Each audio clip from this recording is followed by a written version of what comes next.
AIA Vitality. Your health is every choice you make. We are part of a global wellness program with over 1.65 million members in AIA across Asia.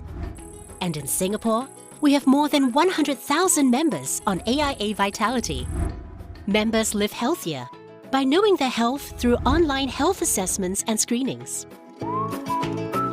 They improve their health by logging exercises and enjoying the rewards to keep them going. And indeed, members are making improvements in their health. Even the vitality age gap has narrowed to less than a year. Best of all, you earn points for every activity. The higher your status, the greater the rewards, including up to 15% off insurance premium on selected AIA plans. To keep you going, there is the weekly fitness challenge, with personalized targets to help pace and improve your fitness. When you complete the challenge, you get a spin on the Vitality Wheel to earn Vitality Coins, which you can use at the marketplace. That's not all. You also earn AIA Vitality Points for completing these activities. And very soon, you'll be on your way to Platinum status. And we sweeten the deal further with many exciting partner benefits that you can enjoy. With AIA Vitality, nothing gets better than a healthier you. So get onto AIA Vitality today because your health is every choice you make.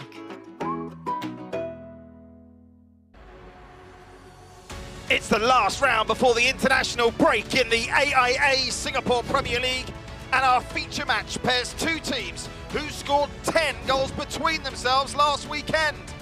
The Stags blew Balestier off the park at OTH with Boris, MRT and Ryan Sanazal all on the score sheet, courtesy of some mighty fine arm-in assisting. But here at OTH, just 24 hours later, the Cheetahs put the same number past Geylang. And there was nothing unlucky about Dynamite Doy's 13th of the campaign. And in Indraki Adnan, they've got a player in fine form who celebrated an international call-up this week. When they met at Hougang last month, Tio's men blitzed Gavin-Lee's Champions League-bound Stars, and by Haki saw red. So can the Stags avenge that horror show?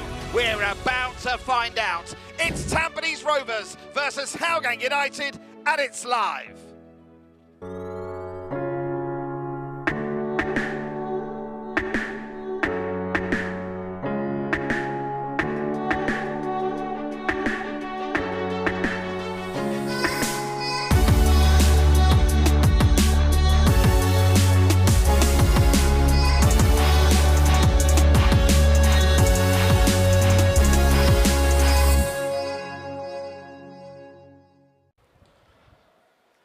Good afternoon, everybody, and welcome to what we hope will be a smashing Sunset Saturday football night as the Stags of Tampines Rovers welcome the Cheetahs of Hougang United. Something that was special seems to happen when these two clash in the AIA Singapore Premier League. It's one of 4 games on this match day 11. Simultaneously to this, they'll be playing at Jalan Besar. That game available to you live if you should so wish. The Lions City Sailors, we'll talk about the new manager in a minute, against the young Lions looking for their first win of the season. Then tomorrow, it's Tigers at Jurong East, and Geylang International here against Albrecht Nagasa, the defending champions and current league leaders. Let's check in with the table because the Stags could do with the points. They've already played a game more than their main contenders as they prepare for Uzbekistan in the AFC Champions League. A win here could see them go level on points with Albrecht. So as you can see from that table, a win for the Sailors today will see them go to the top of the table. So plenty to play for here, and we really are looking forward to this game. Roshan Rai and myself. Roshan, of course, a former SPL player and AFC ambassador. And we started talking about this one, I think, at half-time in last week's game, because all roads led to this. The last round of matches before the international break. And for the Stags, potentially, and this is as the schedule stands, their last game for 50 days in the Singapore Premier League. Yeah, so it's going to be so important for them to, go away with a good result here, to keep themselves in contention of title, a title charge, of course, but also potentially a continental spot for next season as well. Listen, we spoke about this game last week. Both these teams scored 5 goals last time out. They both come into this in really good form.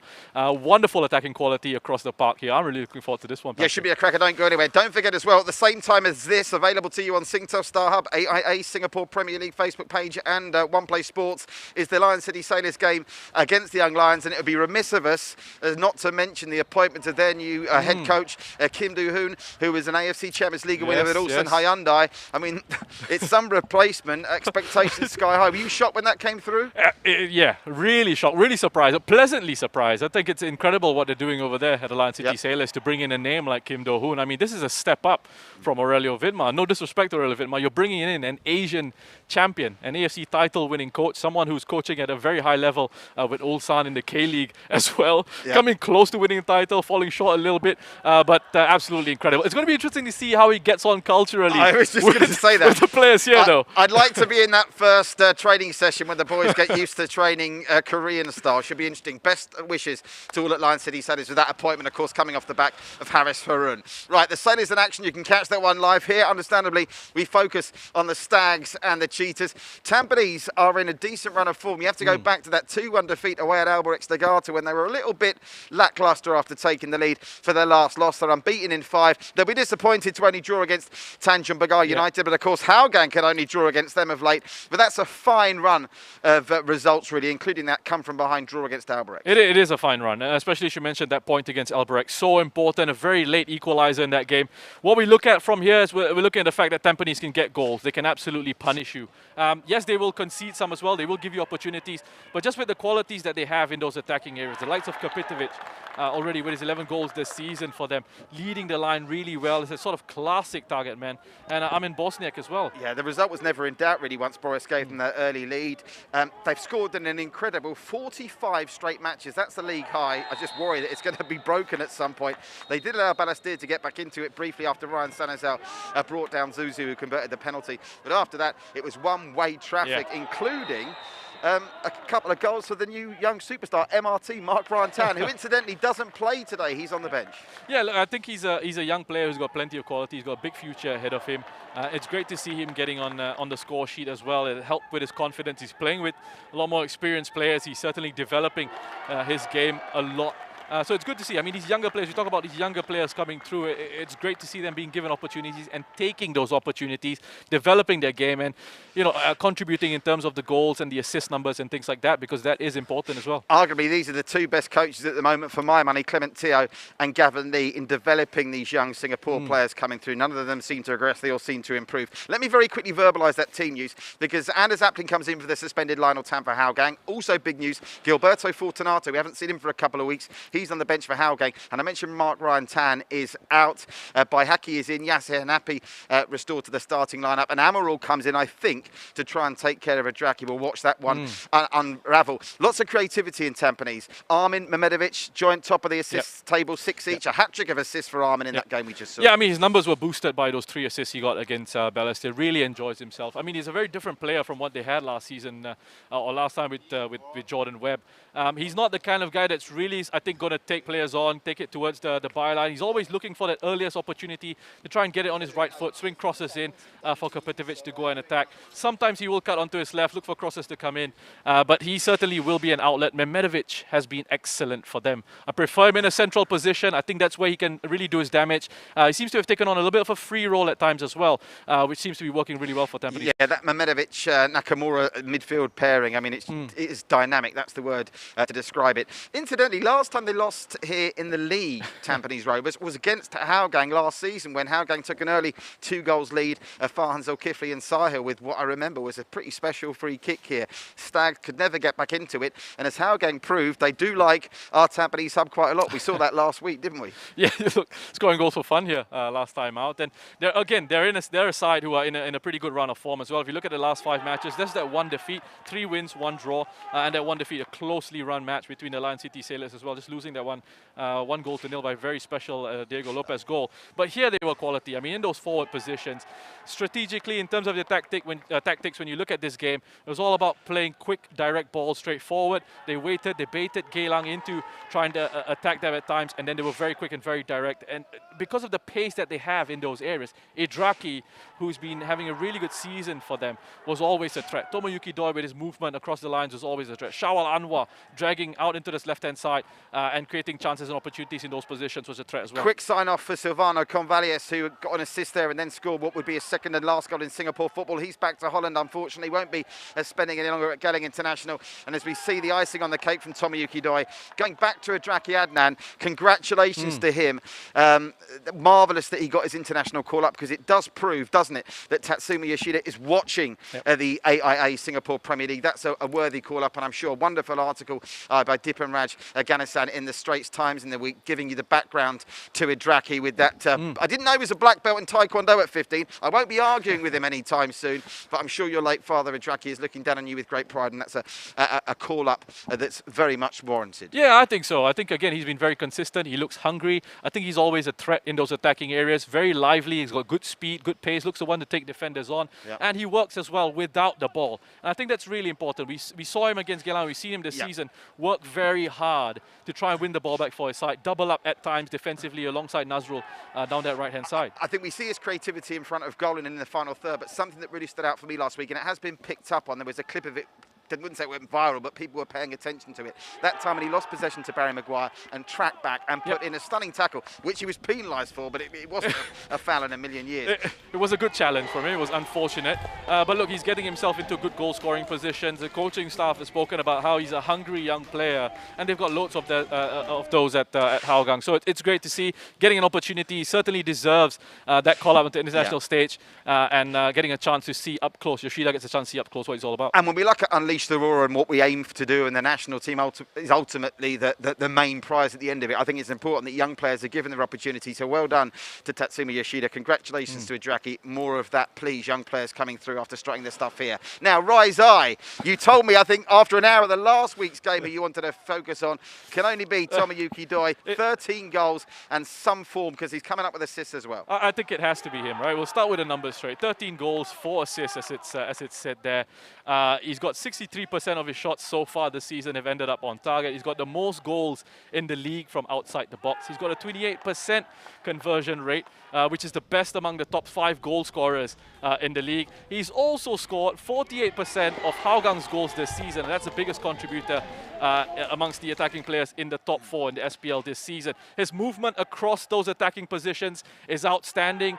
He is destroying things like XG, expected goals, which I know you're a huge fan of. And that's because you give him a half chance. His finishing quality is excellent, and he can finish off very difficult opportunities. I mean, the fact that I said 48% of Hougang's goals this season in SPL, they're really reliant on him adding his stuff in those attacking areas. I'm going to give you a guarantee here, folks. We're about to go to a break, but I'm going to leave you with this guarantee. We've only had one 0-0 draw in the AIA Singapore Premier League this season.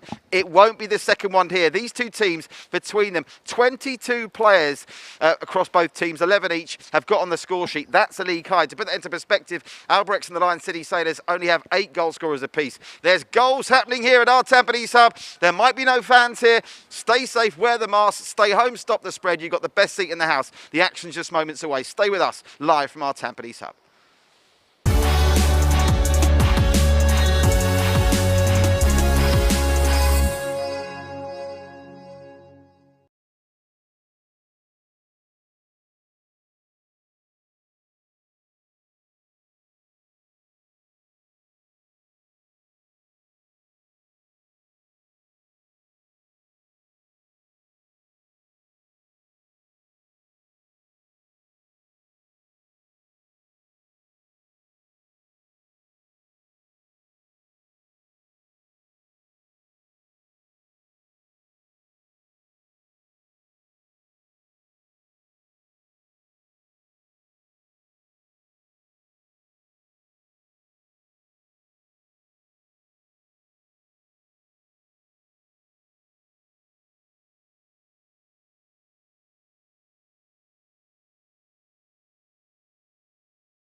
Welcome back live to our Tampines Hub. Now, listen, very quickly, a quick word. We all know that there's been an increase, a sudden surge in the COVID-19 figures. We don't like to see it. Now, previously, during lockdowns and circuit breakers and whatnot, there were pockets of fans in certain parts of certain stadiums watching the games. It wasn't ideal, but I think we turned a blind eye. I think we've all got to come on the same page now and understand that we're entering a crucial phase. Now, by and large, our Tampines Hub is deserted, which is what we need it to be.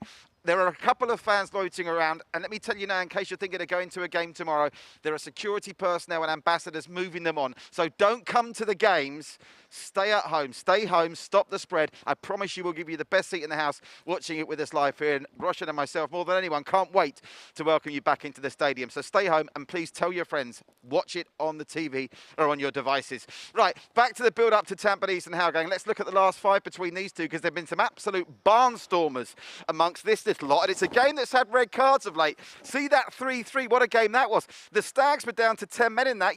Yasser Hanapi when they were 3-1 down, and they still managed to get a 3-0 draw.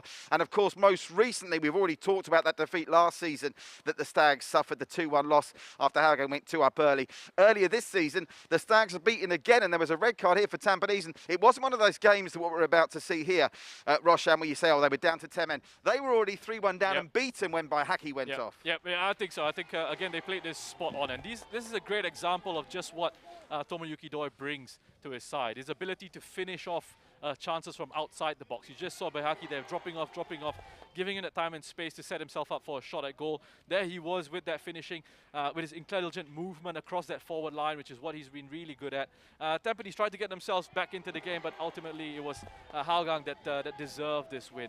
Complete control of this match, I thought. Again, they played it very smartly. They gave Tampines the chance to go and have the ball, go and build up from the back if you want. We'll hit you very quickly with the counter-attack because that's where they are at their deadliest. Again, Tomoyuki Doi goal late on from range. Absolutely no problem for him. What a signing he's been for Hougang United. And remember, that came just a couple of days after they beaten the Lion City Sailors 3-1, and they remain the best two for me back-to-back performances in the league so far this season. Kick-off now just moments away. I've given you the verbal team news. Let's see what the coaches have to say ahead of this one. Our very own Faranaya is downstairs. We'll hear from her speaking to Clement Teo, the Hougang boss, in a minute after she's caught up with the Stags' top man, Gavin Lee. Thank you, Patrick. Now, Gavin, we know that you don't play into records too much, but your form lately has been pretty great, unbeaten in 5. How confident do you feel going into this one against Hougang? Just like you mentioned, we take every game one game at a time, and yeah, we don't focus on the records or past results. We just focus on what lies ahead, and that's the game coming up. Hougang can be dangerous going forward, but in the last 2 games, we have seen how they can falter at the back, especially in the last 10. Is that what you will be looking to exploit today? Yeah, obviously that's part of the overall game plan, but again, we try to focus more on ourselves and we find solutions to allow ourselves to express our principles to the fullest. But at the same time, obviously, we have to be careful and wary about their counter-attacks and the goals that they have scored so far. Now, on to you. How will you be starting today? Just like tweaks from the previous lineup. Yas is starting this time, and Wansha comes off from the bench in the second half. Other than that, not too much difference. Clement, a huge one here. Your opponents have played an extra game, but a win today will take you above them going into the break. What are your thoughts going into this? I mean, naturally, it's an advantage to us playing a game lesser, and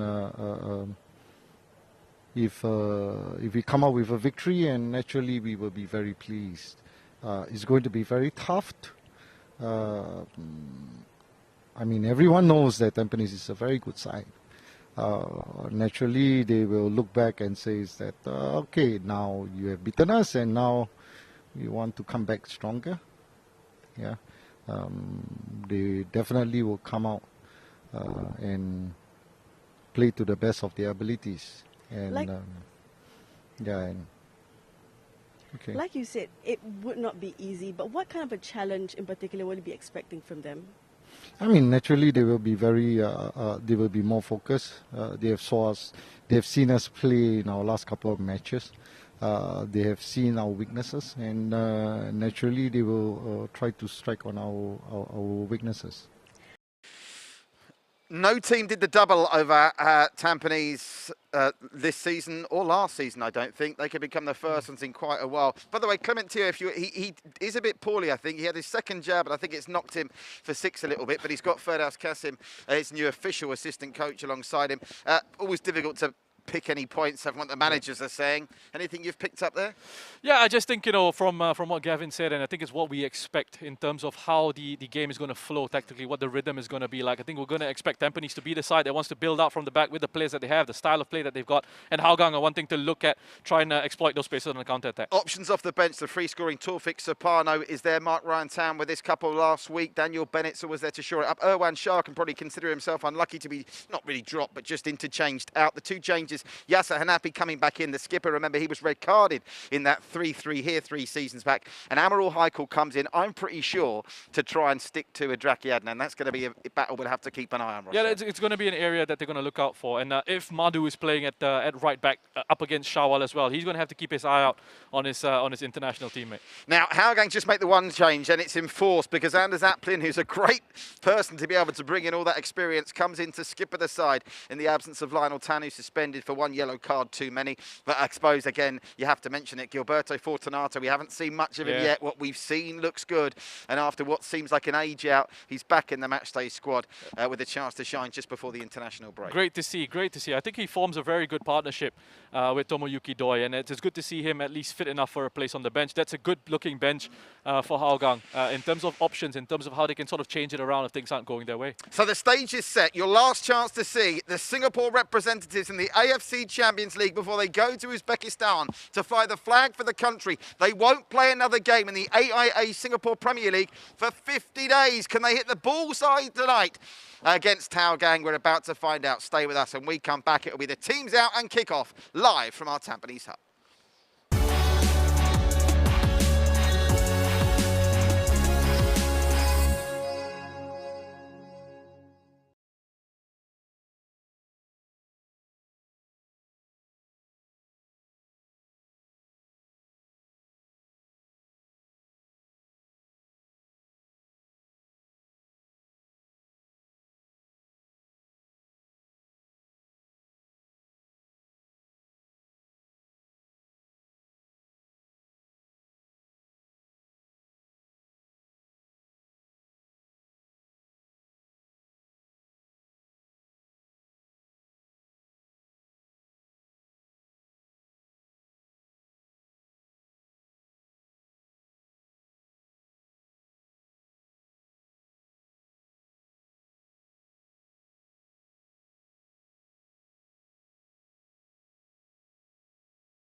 Welcome back live to our Tampines hub. Roshan Rai alongside me, getting set for the big match tonight. Tampines Rovers, their last game before they depart for Uzbekistan after the international break to fly the flag for the Lion City State in the AFC Champions League, where they'll be taking on the likes of Gamba Osaka, Jombuk and Sydney. By the way, Gamba Osaka in a bit of bother there in the relegation places in J1. Can't wait to see how their Stags get on there. Really looking forward to that. And I think it's important we all get behind them, by the way, when they go.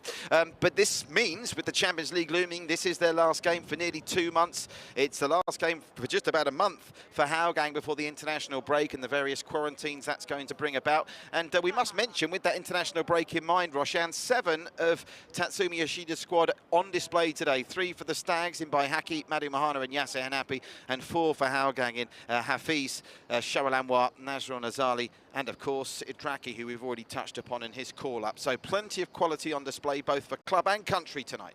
Listen, I'm very excited at what we've got coming up here. This game between these two teams. As we mentioned in our build-up to this, we've been looking forward to this game so much. We've talked about the quality on display here. Lots of good technical players in there. You look at that midfield of Tampines, for example, with Kyoga Nakamura controlling things from that central position. It's going to be important for Hougang to make sure they've got someone on him so that they don't allow Kyoga Nakamura to sort of dictate the play for Tampines Rovers. And then we think of Yasser Hanapi in there. He's got 5 goals this season. He hasn't scored actually in his last 6 SPL matches. So that's a little bit of a concern for him, but he still contributes in terms of the technical quality, in terms of helping them with their build-up game and the possession game. And then, of course, Mehmedovic, a player that I really enjoy watching as well, can drift across those midfield lines in behind the opposition midfield, look to try and exploit those pockets of space, good with the ball at his feet as well, and knows how to pick a pass. And of course got Kapitovic, who can score the goals for you and hold the ball up for this Tampines Rovers side. For Hougang, Kaishu Yamazaki in central midfield. We'll be looking to control things for them in that central midfield area. Tomoyuki Doi, we know he's a big threat. It's going to be interesting to see his battle up against Baihaki and perhaps Ryan Sanizal, because there's not too much pace, I don't think, in that Tampines Rovers backline. And when you look at Idraki on the right-hand side, Shawal Anwar on the left there, those are really good outlets for Hougang United in those counter-attacking situations. If they can be quick on those transitions, they're going to cause Tampines Rovers a few issues. Yeah, that Amirul Idraki Ednan matchup is going to be fascinating to see develop. You're looking at pictures, of course, just to confirm, those people you see in the stands, they're the substitutes and various FAS and club officials. No spectators allowed anywhere near these venues. So if you're thinking of coming down tomorrow to watch the Geylang game or Jurong East, please don't. I can tell you, as I just said before we went to break, there are safe distancing ambassadors. No more can we, you know, try and kid ourselves and watch these games from the nook and crannies. Please stay home, stay safe, keep the masks on and enjoy the action watching at home as we get a look at the Stags and their now familiar black shirts being led out by the returning skipper, Yasser Hanapi. Huge game for he, as Roshan alluded to. He was amongst the goals very early on this season, starting with that brace and the 3-0 draw against the Lion City Sailors. But he's gone just a little bit quiet. And he's also going to have to keep his discipline. He was red carded in this fixture 3 seasons back. This is from memory. It's not something I've prepared, but I think Tampines are the only team.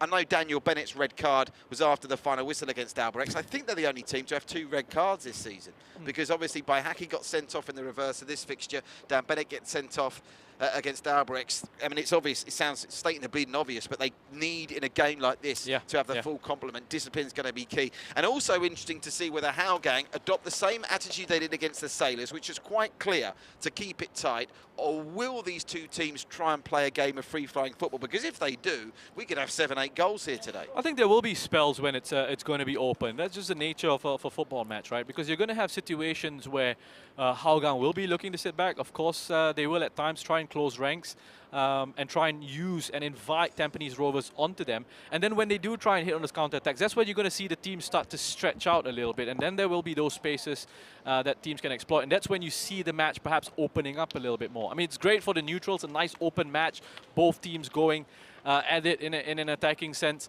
But with just how much is at stake here, I think there will be times, yes, that the game will open up, but there will also be times when, you know, from a coaching perspective, you want to see that defensive discipline and that organisation. There are match officials led by referee Taufik Tana, Lim Kok Heng, Yao Hyung Wei, and Ahmed Okwas are your 4th official. The 2 skippers, Anders Aplin and Yasser Hanapi. Neither man started last week. They're both back into the starting lineups. Quick word about Anders Aplin, because he's kind of not fallen off a cliff, but he's, you know, he's the kind of name. I mean, I'm just going back to check. Yeah, he's not in that international squad, is he? I mean, Anders Aplin, you know, the world was his oyster just a short few years ago. It's kind of not fallen off a cliff, but he could do with shining in a game like this, couldn't he? Yeah, he certainly could. It's an opportunity for that for him, you know, coming in at the expense of Lionel and force change there. As we have a look at that Tampines Rovers starting lineup. Yeah, we're just the changes we've already mentioned. Mark Ryan, Tannen Owen Shah down to the bench. Yasser Hanapi and Amirul Haikal come in.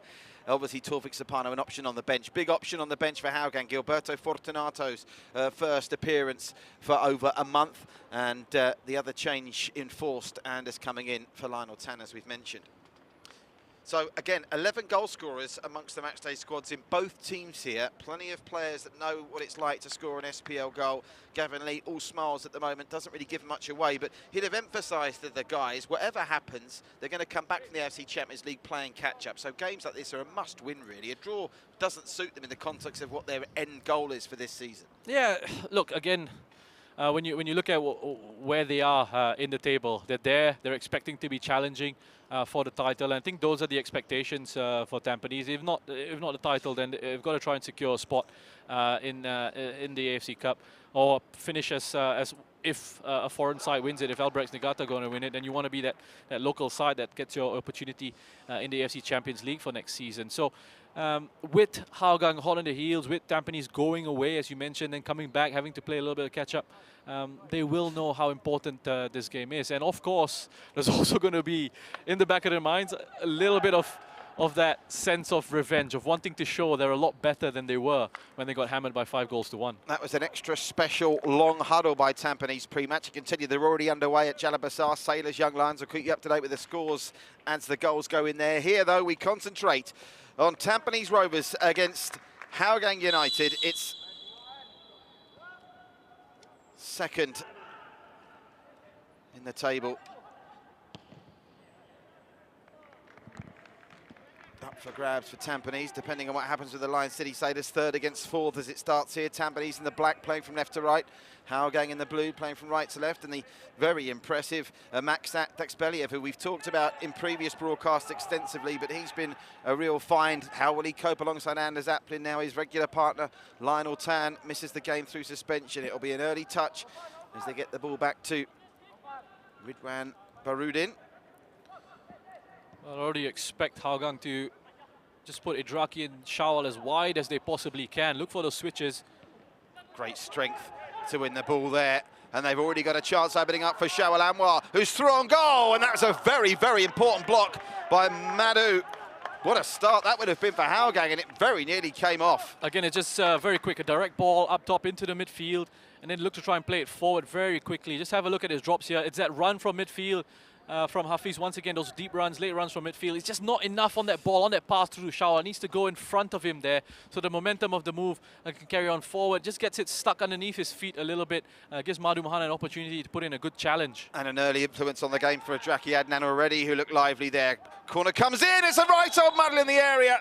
But there's a free kick to Tampines after some less than convincing set-piece defending by Shazwan Bahari. I'm not entirely sure there. There wasn't any complaints from Hougang whether there was a push, but it was certainly a moment of uncertainty from our keeper in pink. Yeah, interesting one. A few nerves very early on. I can't quite see where the foul was, to be honest with you. He bumps into his own player. He just goes bumping into Kapitovic there.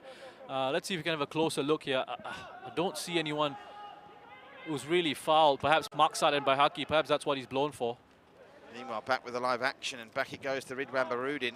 It's a decent enough start. Yeah, just now Fal Azman getting himself back from an offside position there. Quite rightly flag going up. Nakamura deep to Ryan Sanazao. Nakamura out to that left-hand side, which they clearly favour, don't they? With Armin there. That's the channel that they like to try and penetrate in terms of their flank play. 2 early goals in the game here last week came from that source, as Baihaki, still in the national squad and still going strong. A fine ball playing centre-back, tries to get it through to Yasser Hanapi. A suggestion, a handball there, but there's no appeal when they play on. Boris Kapitovic tries to square it for Armin, but Adraki Adnan, who's already covering plenty of real estate. And is it just me, even throughout the course of the season, Adraki Adnan seems to have developed physically as well. He's a real unit now. Over the top, Boris Kapitovic in his stride tries to take it first time, and it's blocked behind for Tampines' first corner. Well, promising start here, Roshan, right? Yeah, looking really good so far this match. And Tampines, again, looking just try to find these openings with that patient build-up. And they get the opportunity with Kapitovic just running in behind. It's Farhan Zulkifli who comes across just to snuff out that danger. Again, another really young player that I've enjoyed watching the last few years, Farhan Zulkifli. Let's have a look at what the Stags can do from this. From a Medovic corner, Mark Ryan Tan scored a first-half goal from a corner on this side of the field last week. Yasser Hanapi on corner duties. Madhu's an acres of space. Well, they completely left Madhu Mahana free, and he's got to hit the target given that kind of space, has he not, Roshan? Interesting little set-piece routine. I think Madhu Mahana was just trying to guide it back across the face of goal. He just peels away here from his marker. See, something they've worked on in the training ground, just looking for that far post. Oh, once you've got the space and time, you've got to try and put the keeper to work from that position, not this time. Well, that's a loose pass that they could pick up with glee through Iman Hakim. Iman Hakim finds Mehmedovic. Mehmedovic in, Yasser Hanapi, there's space all over the shop in the area. Can Yasser Hanapi get the shot away? Not quite. And more by luck than judgment, I fancy. Farhan Zulkifli helps get the ball clear, but, well, we've not played 5 minutes and already a couple of chances at either end, Roshan. Well, yeah, just an opening. Some quick feet initially by Yasser, just to look to get himself an opening to get a shot at goal. Good pressing by Tampines Rovers there. Comes out to Mehmedovic, quick first-time ball. He's looking to make that run in behind once again for the return pass, but they get enough numbers around. Yasser Hanapi just trips over the ball. Oh, look at that from Yamazaki, outside of the foot. Hopeful ball through. Idraki nearly got there, but Norfolk penalised. There's a really good pace to this game at the start, and it is quite warm out here as well. I was worried about how it might affect the tempo of the match, but the players don't seem to be affected too much by it at the moment. And it's being hard fought in midfield, that's for sure. Yasser Hanapi are releasing Armin. That's a delightful ball, and Armin's in goal side here. Boris ahead of him, just a little bit too much on that pass. Keeper comes, doesn't get there, confusion. And that, I think, did it not go behind for a corner? No, just the throw. But there was a little bit uncertainty there between Ridwan and his defenders, and Tampines sent something here. Here's Mehmedovic. Just that defensive line, a little bit disorganized in that situation, allowing Bosniak down the left-hand side, just keep himself in an onside position. Mehmedovic gets it to Yasser Hanapi. Iman Hakim does really well there. Now it's sprayed wide to Madu, who's in a very forward-thinking position here. Gets it to Mehmedovic. Oh, Mehmedovic through the legs, was looking for Yasser Hanapi. But Norfolk, Asman picks up the pieces, and there's the foul for the foul by Boris Kapidovic, and Hougang will be able to get it clear. But as you say, after Hougang made the early running through the first 120 seconds, it's Tampines dominating all of a sudden. It's over the top, looking for Tomoyuki Doi. Not really had a look in yet, Doi, by Haki. Gets it to Madu, can't keep that in. That ball went out, yep. It'll be a throw to Hougang. Being played at a decent pace, isn't it, Roshan? Yeah, it's a good tempo to this match. As I said earlier, these two sides really going at it. Tampines looking to try and get that early opening, and I expected this to be sort of the way the rhythm of the game was going to go, with Tampines the side wanting to be in possession a lot more, Hougang waiting for those opportunities, looking to be a little bit more direct with their counter-attacking game. Farhan Zulkifli inside to Shawal Anwar, who's bundled over by Kyoga Nakamura, and that'll be a free kick in a dangerous piece of real estate here. They've got some fine set-piece merchants, including Kaishu Yamazaki. Can't have any complaints there, Nakamura, can he? Yeah, no, it's Shawal's clever play there. I mean, just lets the ball run across his body in that situation, takes a touch away from Kyoga Nakamura. It's perhaps a little bit too aggressive in that situation. Kaishu Yamazaki. Lots of movement as they hold the line on the edge of the 18-yard box. Decent delivery, keeper comes and does well.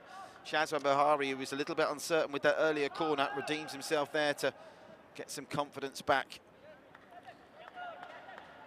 Set-piece opportunity wasted. Shazwan gets the ball on the deck and tries to find Mehmedovic.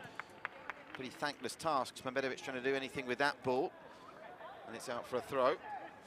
Still goalless, incidentally, through the first 8 minutes at Jalan Besar. Sailors, Young Lions. Young Lions looking for that first win of the season. Lovely turn, Shawal Anwar. Anwar just caught up, but won it back brilliantly, Shawal Anwar. He looks lively today. Nearly finds Tomoyuki Doi, might find Idraki Adnan. Can Idraki Adnan get the shot away? Not quite.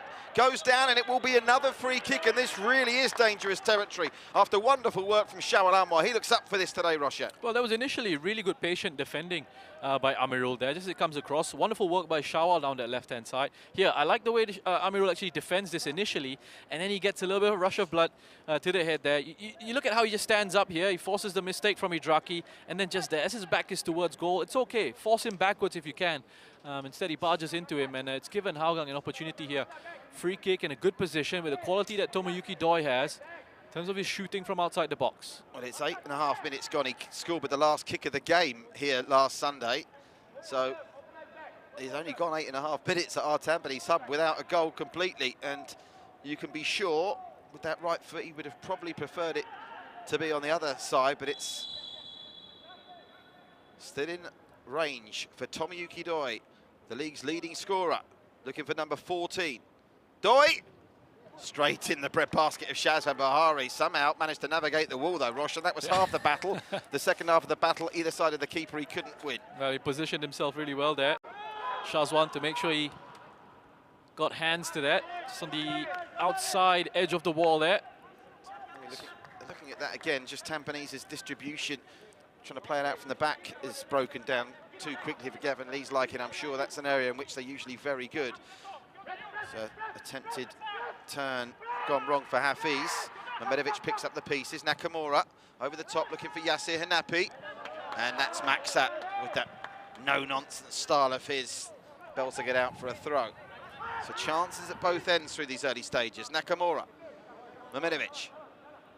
Nakamura looks up, tries to see where Boris is. Instead he goes to Mehmedovic, who cleverly threads it through to Yasir Hanapi. Yasir Hanapi squares it back, and he might just get to this Nakamura, and does. Manages to get the turn away. He'll have to make do with a corner after a bit of miscommunication there. I think Shawalamma wasn't expecting Nakamura to win that back, but the Japanese did. I think it was as it comes into Yasir Hanapi, they're just looking for the cutback onto the edge of the area for Nakamura. Hafiz Hujat does well to recover his position. Another corner for Tampines Rovers. Yasir did well to get there. Ryan Sanazal headed away by Anders. They keep possession. That's a risky pass. Now, Anders Aplin can play it out from the back, and this is the pattern of play that I think Roshan was talking about. When they get these chances to break at pace, they will take them and try and hit them on the counter, but not helped by Norfal Asman. Taking a tumble there. Yeah, I think just hanging onto the ball, waiting for that support to arrive. I just wonder if he could have played it in a little bit earlier. If he got his head up, Nazrul had made a really good diagonal run ahead of him. Mehmedovic out wide to Armin Bosniak, who sticks to that left-hand side like glue and is always good value to get a decent cross in. Armin Bosniak, and he does get the cross. Yasir Hanapi!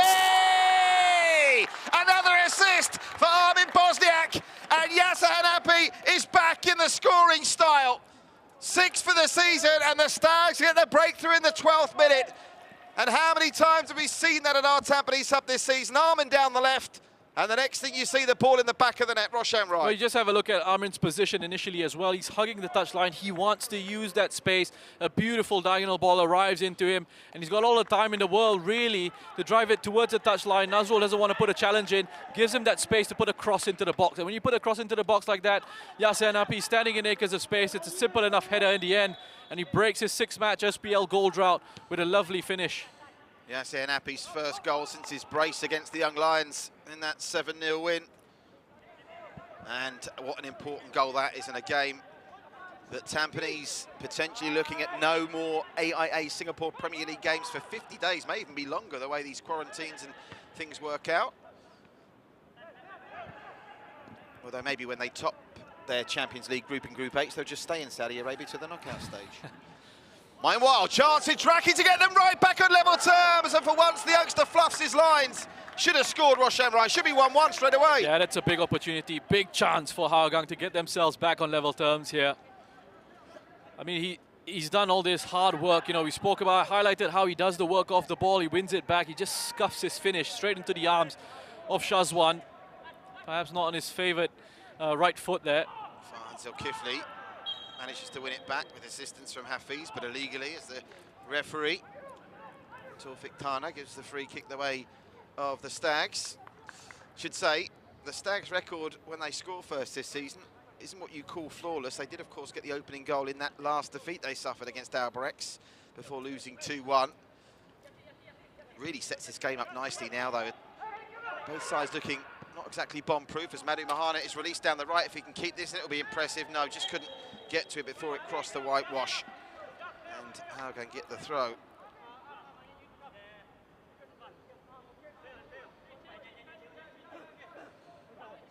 I can tell you it's still goalless, incidentally. 15 minutes in at Janabasar. Sailors nil, Young Lions nil. There's no doubt the new boss of the Lion City Sailors will be watching from overseas, Kim Do-hoon. Oh, Yasir got caught there, gone down, referee plays on. I think that's the correct decision. Yasir just coming in, got clipped. He's more angry with himself, Yasser Hanapi, and then not getting a free kick, Maxit. They play it out through Nazrul. Back to Maxat. Anders. Inside. It's Farhan Zulkifli. Shawal Anwar. Just got an important touch there, otherwise Yasser Hanapi might have stolen that away. Kaishu Yamazaki. He's done really well there, Shawal, just to keep hold of that ball under lots of pressure. Was zipped into him by Farhan Zulkifli. It was a heavy first touch initially, but he's got that acceleration about him, Shawal Anwar, just to make sure he retains possession for his side. Talking about youngsters that are having great seasons, obviously mentioned Dedraki, Ryan Sanazal's got to be in that conversation as well. He's belying his teenage years playing in that back line of Tampines. Well, that momentarily held up. Tomoyuki Doi not being able to get there with Ryan Sanazal guiding it back to Shazwan. Armin's down the left again with ball at feet and goal side. Last time this happened, the Stags scored. Armin again, just Boris in the middle to look for. Armin Bosniak, can he find Boris? Important header from Anders Aplin.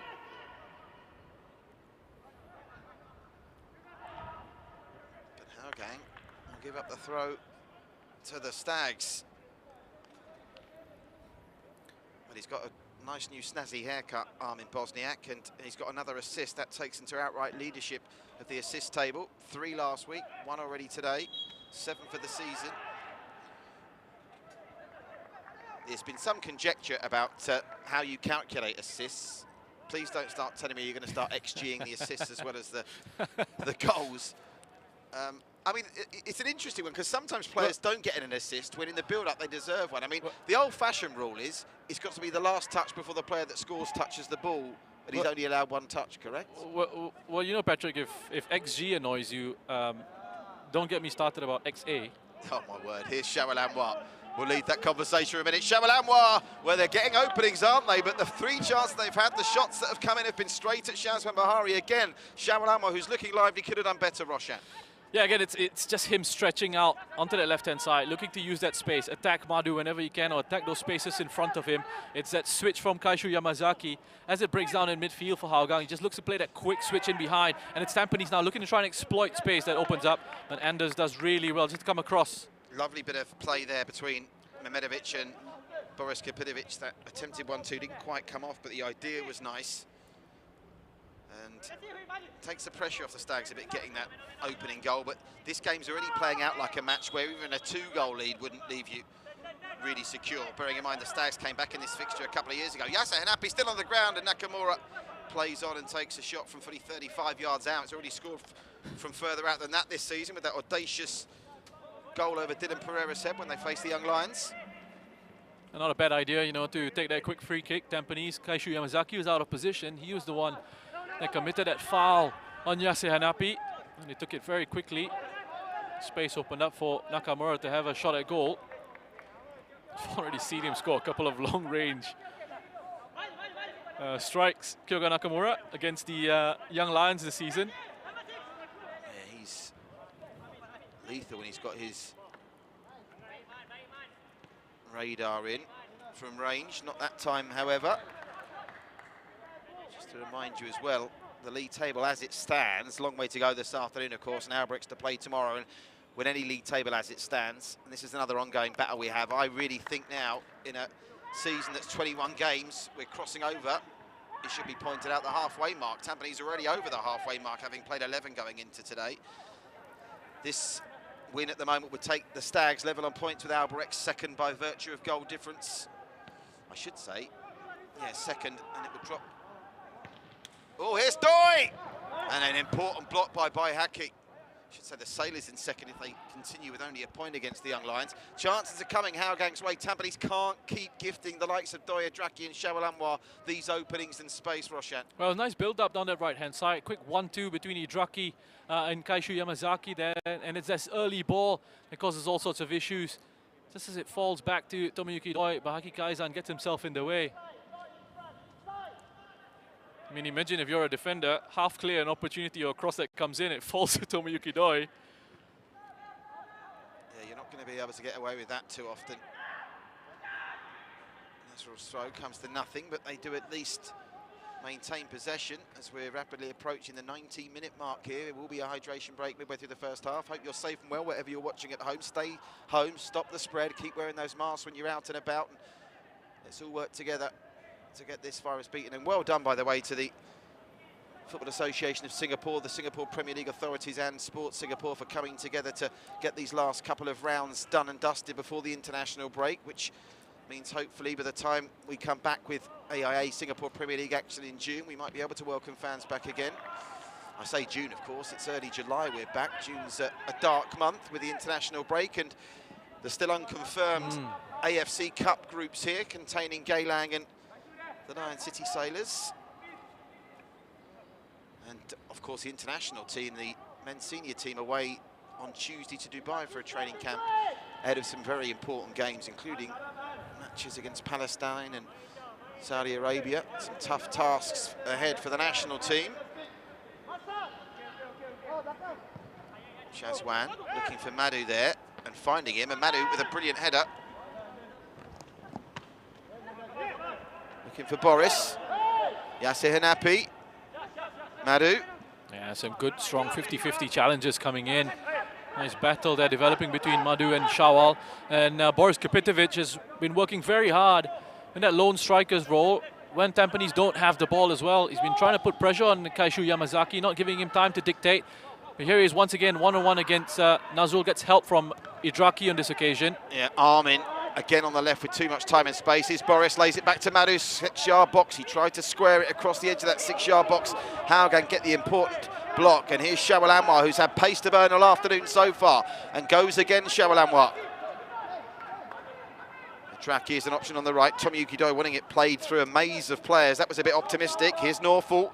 Norfall into the area. Touch was too heavy, and Baihaki used all that experience to see what Norfall had done and cleverly just made sure the ball went behind for a goal kick. Yeah, just couldn't sit down quick enough for Shawal initially. Just as he receives a quick first-time pass from Hafiz Huja, as that Tampines move broke down. It gave Madhu Mohana an opportunity to recover. He did really well to sprint back into position, just slowed down the move, the counter-attack from Hougang United. Yasser Hanapi being climbed all over there by Maxa. Again, they try and take the free kick quickly. I mean, the way they're doing and taking these free kicks quickly, that's a design tactic. The coach has said to them, as soon as you get a chance to restart, move it quickly. Yeah, and also, you know, there'll be players out of position. We saw earlier Kaishu Yamazaki being dragged out of position, committing that foul. And here there's space for Nakamura to push on as well. Big holes in midfield for Hougang opening up. From Nakamura. Nakamura to Mehmedovic. Mehmedovic! What a goal that would have been. Still might score. Now Nakamura again. And belted away by Maxa. Doesn't want to take it on his right foot. Kyoga Nakamura there, but he did incredibly well to drive through that midfield. Just a giant gap in Hougang's midfield, central midfield opening up there. Kyoga Nakamura using that space really intelligently. Space to push forward into, go, take the ball, carry it forward, try and attract the defender towards you, which is exactly what he did. He closed, narrowed Hougang, that defense down. They had to draw in towards him, and that left that little bit of space for Mehmedovic to go on and work with. One thing's for sure, I've already guaranteed you no 0-0 draw. That's come to fruition as Tampines score for the 46th straight game. That's some record. I'll have to go through the record books. Tenkiat probably knows what the actual longest ever goal-scoring run in the AIA Singapore Premier League and formerly the S-League is and was. Can't be far off it now, 46, only 4 away from the half-century. And I think there's more goals in this game, Roshan, don't you? Yeah, I think so, Patrick. I mean, you look at the way the game is panning out. You look at Hougang and the opportunities that they had. It could have been back on level terms if Idraki had been able to finish off his chance. Tampines as well, just with the attacking quality that they have.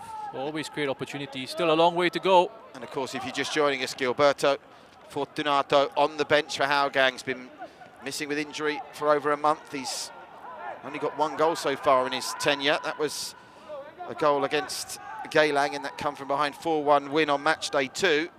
So he'll be chomping at the bit, and the thought of Doy and Fortunato playing up front together, even if they were behind at half-time, would always give Hougang a shot, you fancy. Maxa. Anders, look how high up the pitch Hougang are pressing with just Anders and Maxat being left to drop deep.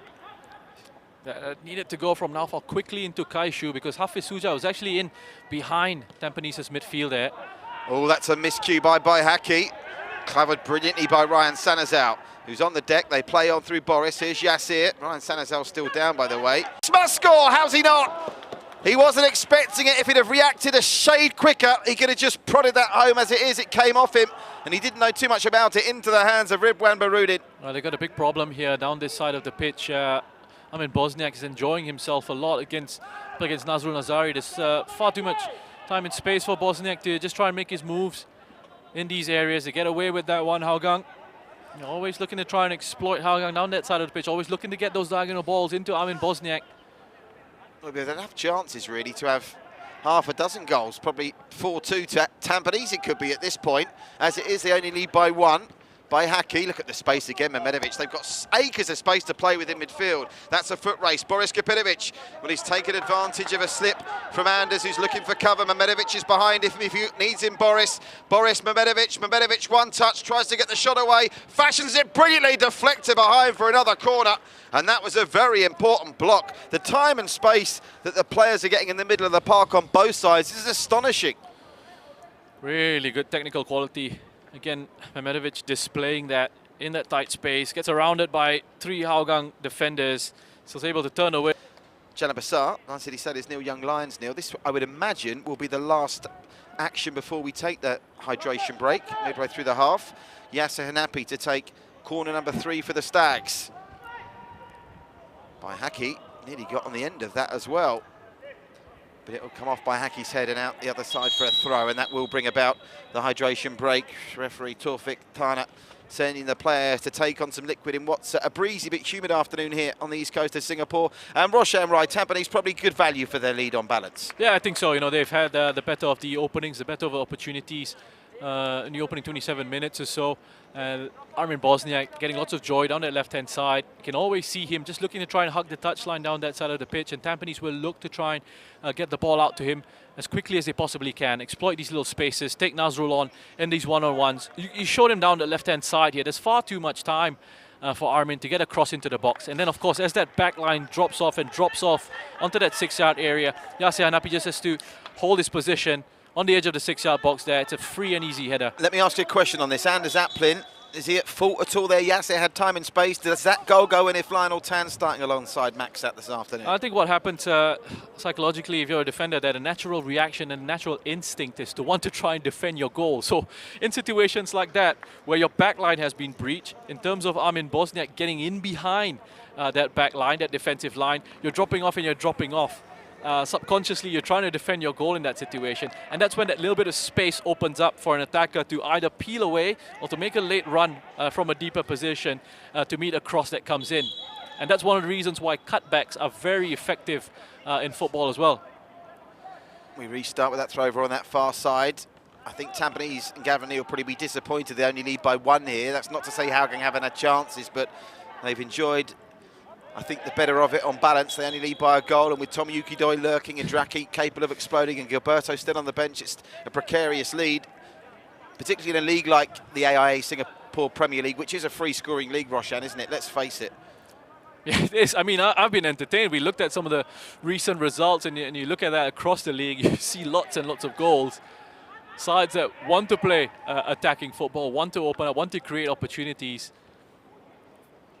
And I mean, the coaches might not be too happy conceding the number of goals that they have, but it's been great if you're a neutral. Nazrul's going to have nightmares about Armin Bosniak tonight when he goes to bed. Armin gets the better of him again, gets it to Iman Hakim. Now they get it back to Armin once more. Boris Amamedovic in the middle. Draki's being made to work very hard because he's always aware that, you know, there's going to be an opportunity. And there's going to be situations where Armin's going to be one-on-one against Nazrul, and he's been able to exploit those moments. So Idraki knows, I've got to get back, I've got to help my right back out, we've got to make it 2v1 defensively. Yamasaki to Nazrul. Maxat. Still plenty of time in this first half for Hougang to get back on level terms. They themselves, a bit like Tampines at the Hougang end, at the Tampines end, Hougang have been presented with a couple of decent opportunities. Yasser Hanapi back to Nakamura. Madhu Mahana on this near side if he needs him. Takes the Madhu route. Who gets it back to Baihaki. He's got time and space here to pick a pass, and Baihaki can pick passes. Gets it to Mehmedovic. Mehmedovic to Yasser Henapi. Into Boris Kapitovic, who's going to need support shortly. Might try and switch it to Armin Bosniak, which he does brilliantly. Armin's going to get to this. Now there are 3 black shirts waiting in the area. Armin, Boris Kapitovic headed away well by Anders Aplin. Well, that's better. And again, just as you see Armin again hugging that touchline down the left-hand side, looking to exploit that space. The thing that allows that Hougang defensive line just to reset and push up, as we saw Anders just there go and attack the cross, is that Armin brings it back onto his right foot. That slows down the momentum of the move a little bit. Changes the angle of the delivery, of course. Hafiz to Norfan Azman. Back to Nazrul. Hidraki over on that left-hand side as Roshan's already identified. He's having to do lots of tracking back work to help out Nazrul under that onslaught of Armin Bosniak.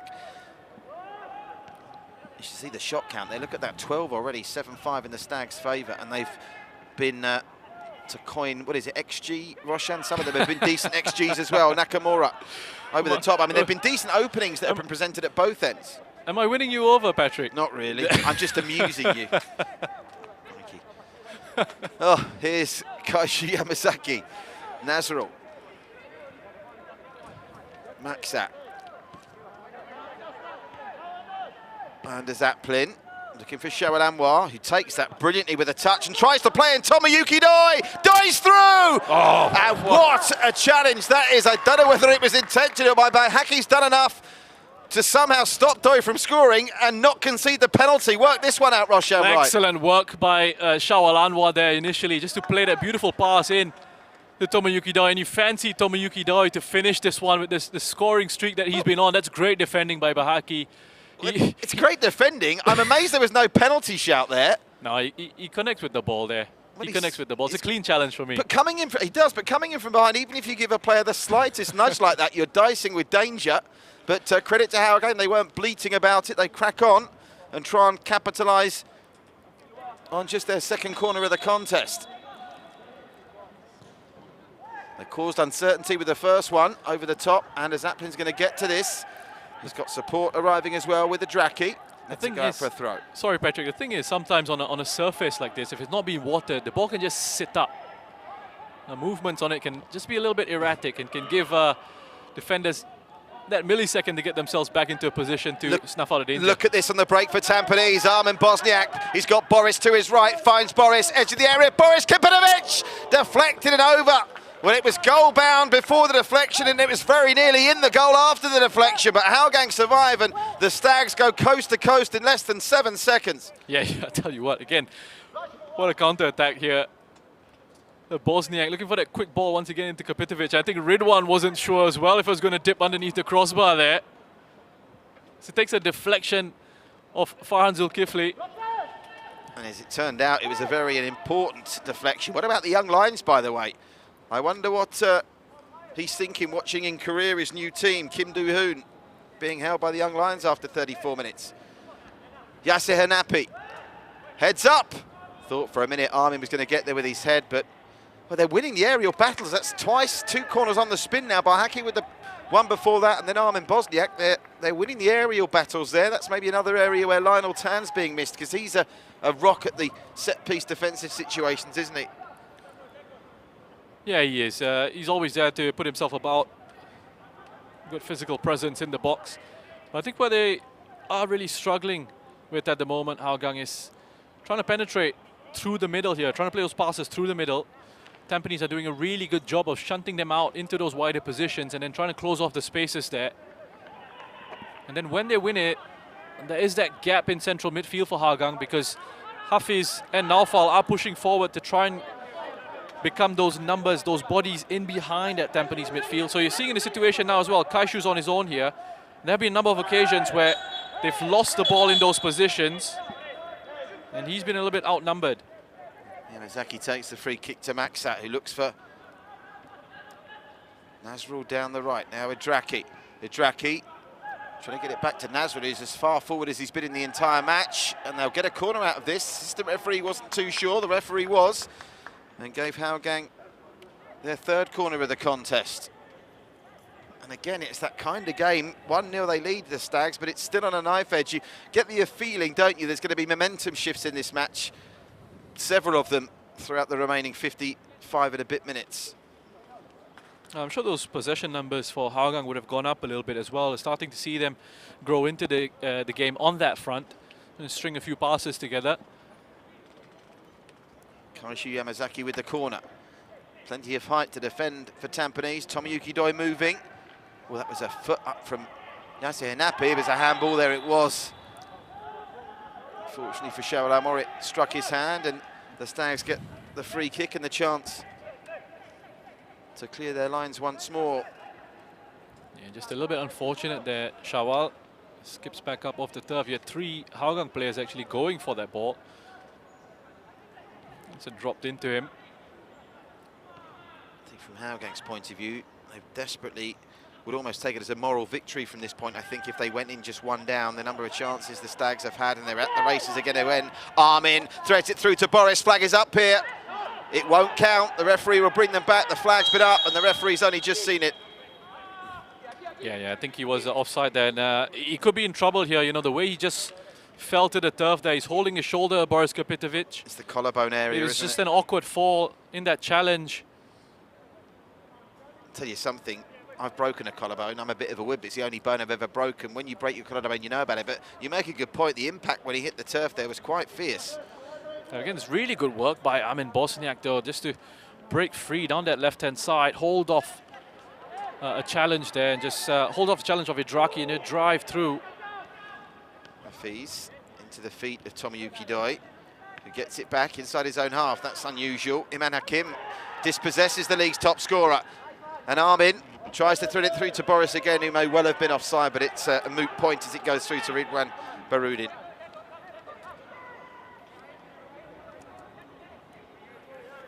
Tomoyuki Doi just inviting Maksat to carry the ball forward. Doesn't have any options. He's looking for players to move out of those cover shadows. When you see Tomoyuki Doi dropping back into his own half, you know that's frustration at the service he's not receiving ultimately. Oh, and then Hakim stands up really well in the face of a very strong challenge. But they've won it back through Maksat, who's far forward, and he gets it to Tomoyuki Doi. Now he's got some service. What can he do with this? 4 black shirts around him, and Tomoyuki Doi nearly ballets his way through them all. Had to do it all on his own there. Well, that was a similar situation to when Maksat got forward last week in the first half of that Geylang game and they scored. Meanwhile, Idraki cleared away by Iman Hakim. Now, Armin's been brought down there. This could be the first yellow card of the contest. Oh, referee's got to be careful. He brought out his red card there for a second. Got in the wrong pocket. He's finally got his yellow card out. Look, Nazrul is just having a nightmare, having to deal with Armin Bosniak, who is in really good form. And now he's on a yellow card with over a half of the game to go, so he's got to be careful. He apologises for that challenge. Nazrul.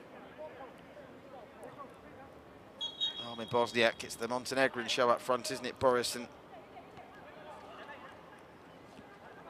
Armin Bosniak, Iman Hakim, Taran Sanazal.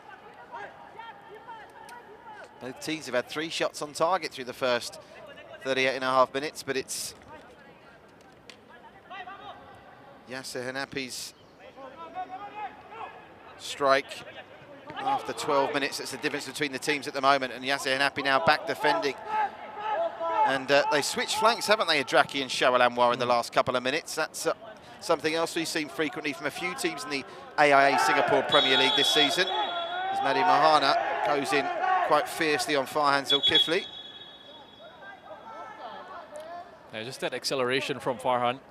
Initially a touch was inviting enough for Madhu to try and put in a challenge. Thought he could win the ball there, but quick touch away from the challenge, and he wins the free kick, Farhan. Anders Aplin. There's really good marking in these central areas. Iman Hakim, Kyoga Nakamura, Memenovic working very hard in those central midfield positions. That's why Hougang are struggling to try and play through the middle.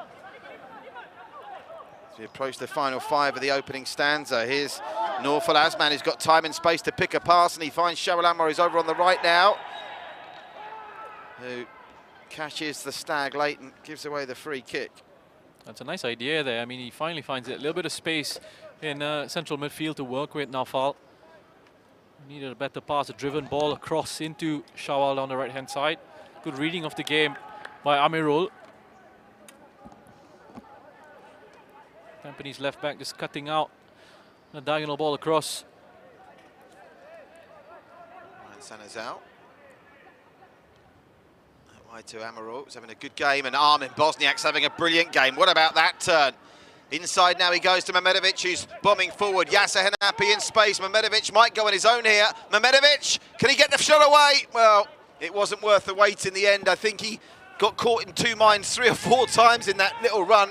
The time to strike might have been as he bore down on goal. Well, what I like about this, and what I like about some of the players we see in the SPL this season, is the ability to hang on to the ball in these one-on-ones, in these pressure situations, to take care of the ball, take control of that. And yes, it's a wild shot in the end. Sure, the spaces close up. They get enough bodies in the way, Hougang.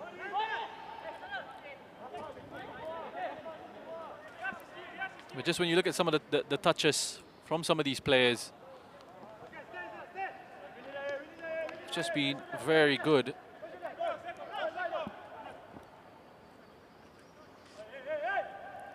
Game's just quieting down a little bit, but having said that, we're 41.5 minutes in. We've not really, I don't think, gone more than a couple of minutes without an opportunity at one end or another. Nakamura, look at that for an ambitious pass to try and find Armin Bosniak, who might well get to this. Just couldn't keep it in, could he? No. Optically, it suggested it across the line. It wasn't far off, though.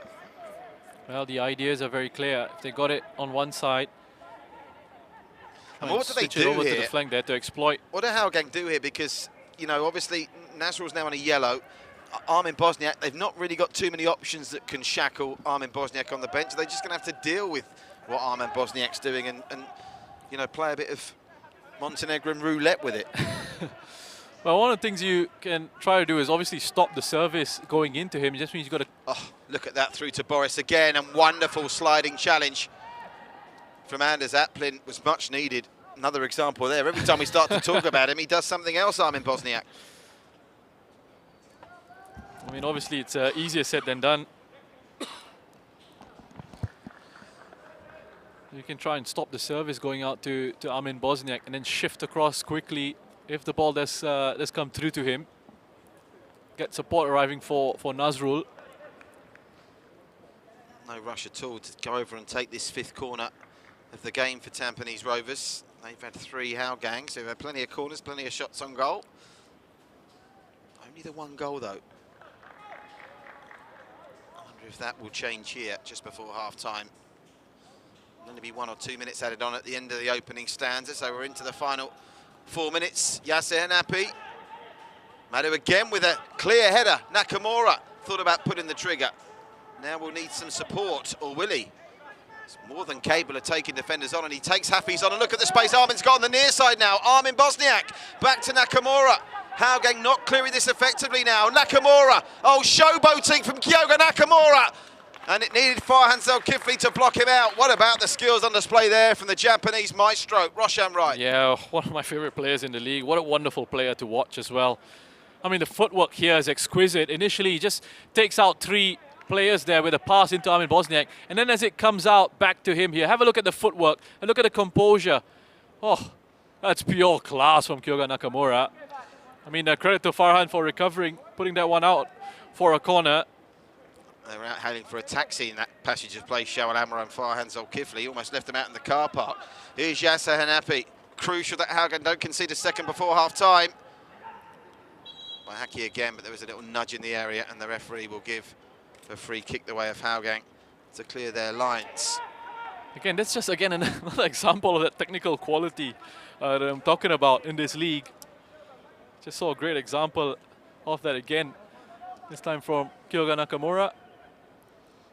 Breakthroughs come for the Lion City Sailors right on half-time. Lion City Sailors 1, Young Lions 0 at Jalan Besar. here. It's also 1-0 to the home side in a game that's promising more goals to come. Kaishu Yamazaki on the charge. Now, anything Nakamura can do, Kaishu Yamazaki can do too. Tomoyuki Doi! And again, that's the fourth shot he's got away on goal in this half of football, and the fourth one that's been straight at Shazwan Buhari. Well, I mean, with the sort of form that he's in, he's going to back himself there to have a shot at goal. One of the rare occasions we've actually seen Hougang able to penetrate right through the middle. It was Kaishu Yamazaki with a pass into Tomoyuki Doi. He actually had runners ahead of him from Hafiz Sujat and Idraki. So he had to have a go at goal himself, straight down the middle. Simple enough save in the end for Shazwan. Hafiz into the first of 2 minutes to be added on. Norfolk, nice turn inside. Gets goal side of Yasser Hanapi, but the ball through is easily dealt with by Amarul Haikul. One back by Shawal Anwar. Baihaki's clearance has got a mile in the air, but not very further forward out of danger. Now Ryan Sanazar will put a foot through it, no nonsense, as Boris Kapinovic is pinging for the foul on Maxat on halfway.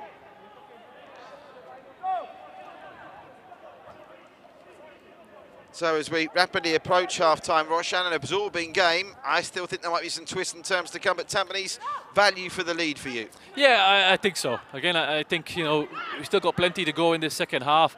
Hougang, as I always say, you know, the way the game's gone, they're going to be the one that open up a beautiful diagonal. Shawal Anwar, Tomoyuki Doi! What a save, Shazwan! Adrakino! They've leveled it up on the stroke of half-time, and Tampines will be kicking themselves. Well, forget about twists and turns in the second half. We've got it right at the end of this first half here. Just as they move it through the middle, you have a look at that beautiful diagonal ball from Kaishu Yamazaki. Just see the technique on this. Drives it into Shawal, and his first time ball. What about that first save? time ball? I mean, it's a great save, sure, from Shazwan, but that first time ball from Shawal here, that's a peach of a pass across the face of goal, and then they've got bodies in there. Nazrul Nazari making up for a few issues defensively with a crucial equalizer for Hougang United. And Nazrul becomes the 12th Hougang player to score this season with his first of the campaign, and boy oh boy does that set up the second half nicely now. Right on half-time, Nazrul cancels out Yasser Hanapi's 12th minute opener, and Gavin Lee will be furious. They had a couple of chances to put this game almost beyond Hougang, courtesy of this man Armin Bosniak, who continues to carve them up. Yasser Hanapi, they might still have time to go back in front before the break, but no. As I'm sure the referee will leave it another 10 seconds or so, Taufik Tana, and then blow for half-time. Not even 10 seconds. Well, 2 goals in the first half. After 12 minutes, Yasser Hanapi converting after great work down the left from Armin Bosniak, who was the standout for Tampines for the opening stanza. But then right on half-time, and Tampines couldn't say they hadn't been warned. Tomoyuki Doi had a couple of efforts straight at Shazwan Buhari, and after Buhari had made a cracking save off a Tomoyuki Doi effort, Kaishu Yamazaki's diagonal ball in eventually was finished off at the third time of asking by Nazrul for his first of the season. At the break at OTH, with half-time analysis to come, it's Tampines Rovers 1, Hougang United 1, and have we got a second half in store for you? Stay with us.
Welcome back live to our Tampines hub, where our second half is set up very nicely. It's about to start sizzling, I fancy. Hougang, through an injury time at the end of the first half. Nazrul goal, his first of the season, levelling up Yasser Hanapi's 12th minute opener.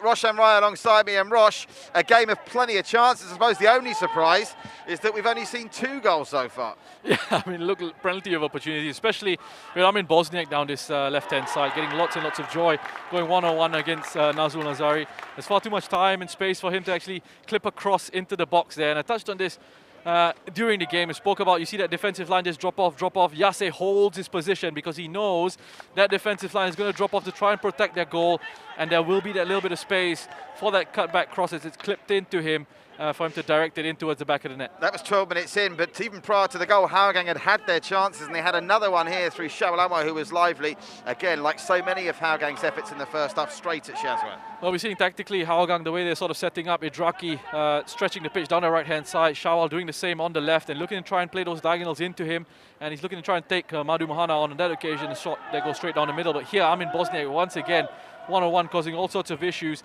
has a shot at goal himself. They get away with this a little bit, Hougang. They're quite fortunate in this situation, just as it comes back into Kapitovic, but he can't react quickly enough to put that one into the back of the net. Yeah, Boris, just too heavy off his left foot with that touch. If it had just nestled on that foot, he'd have had time to pull it back and smash it home.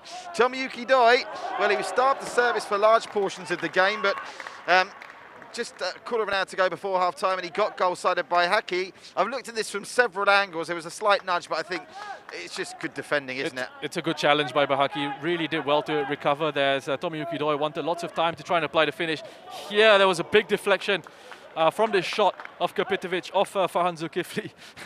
At one point with Ridwan, I think he wasn't quite sure if it was going to end up over the bar or just underneath the crossbar there. But Hougang, I mean, just have a look at the build-up in this goal. A beautiful diagonal ball played across to Shawal. The technique on that first-time ball to play it into Tomiyuki Doi was also fantastic. Great save by Shazwan. He deserves a lot of credit for this save.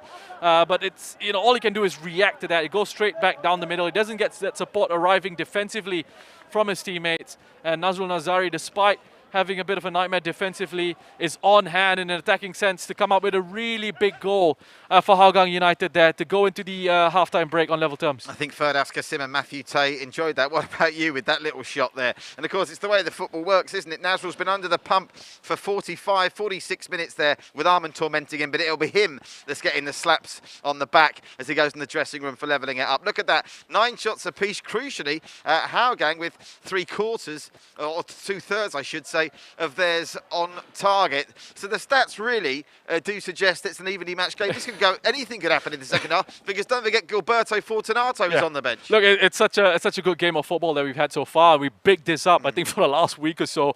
We spoke about this match. I mean, we have a look at what's going on over at Jalan Besar Stadium, with Lion City Sailors leading by a goal to nil. Yeah, let me update you on that, because Shardan Suleiman, right before half-time, the former Tampines player, giving the Sailors the lead after a straight red card from Shairul Sazali, which was just 60 seconds before Shardan Suleiman had given them the lead. So it's going to be a long second half for the Young Lions, down to 10 and trailing by 1. Yeah, look, again, it's going to be a long, hard season for the Young Lions. Listen, I'm looking forward to what happens here, though. This is our focus, our main focus in the here and now. It's going to be a cracker, this one. Stay with us. 1-1, and they're locked together at the break. We'll be back with a kick-off of the second half next.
AIA Vitality. Your health is every choice you make. We are part of a global wellness program with over 1.65 million members in AIA across Asia. And in Singapore, we have more than 100,000 members on AIA Vitality. Members live healthier by knowing their health through online health assessments and screenings. They improve their health by logging exercises and enjoying the rewards to keep them going. And indeed, members are making improvements in their health. Even the vitality age gap has narrowed to less than a year. Best of all, you earn points for every activity. The higher your status, the greater the rewards, including up to 15% off insurance premium on selected AIA plans. To keep you going, there is the weekly fitness challenge with personalized targets to help pace and improve your fitness. When you complete the challenge, you get a spin on the Vitality Wheel to earn Vitality Coins, which you can use at the marketplace. That's not all. You also earn AIA Vitality Points for completing these activities. And very soon, you'll be on your way to Platinum status. And we sweeten the deal further with many exciting partner benefits that you can enjoy. With AIA Vitality, nothing gets better than a healthier you. So get onto AIA Vitality today because your health is every choice you make.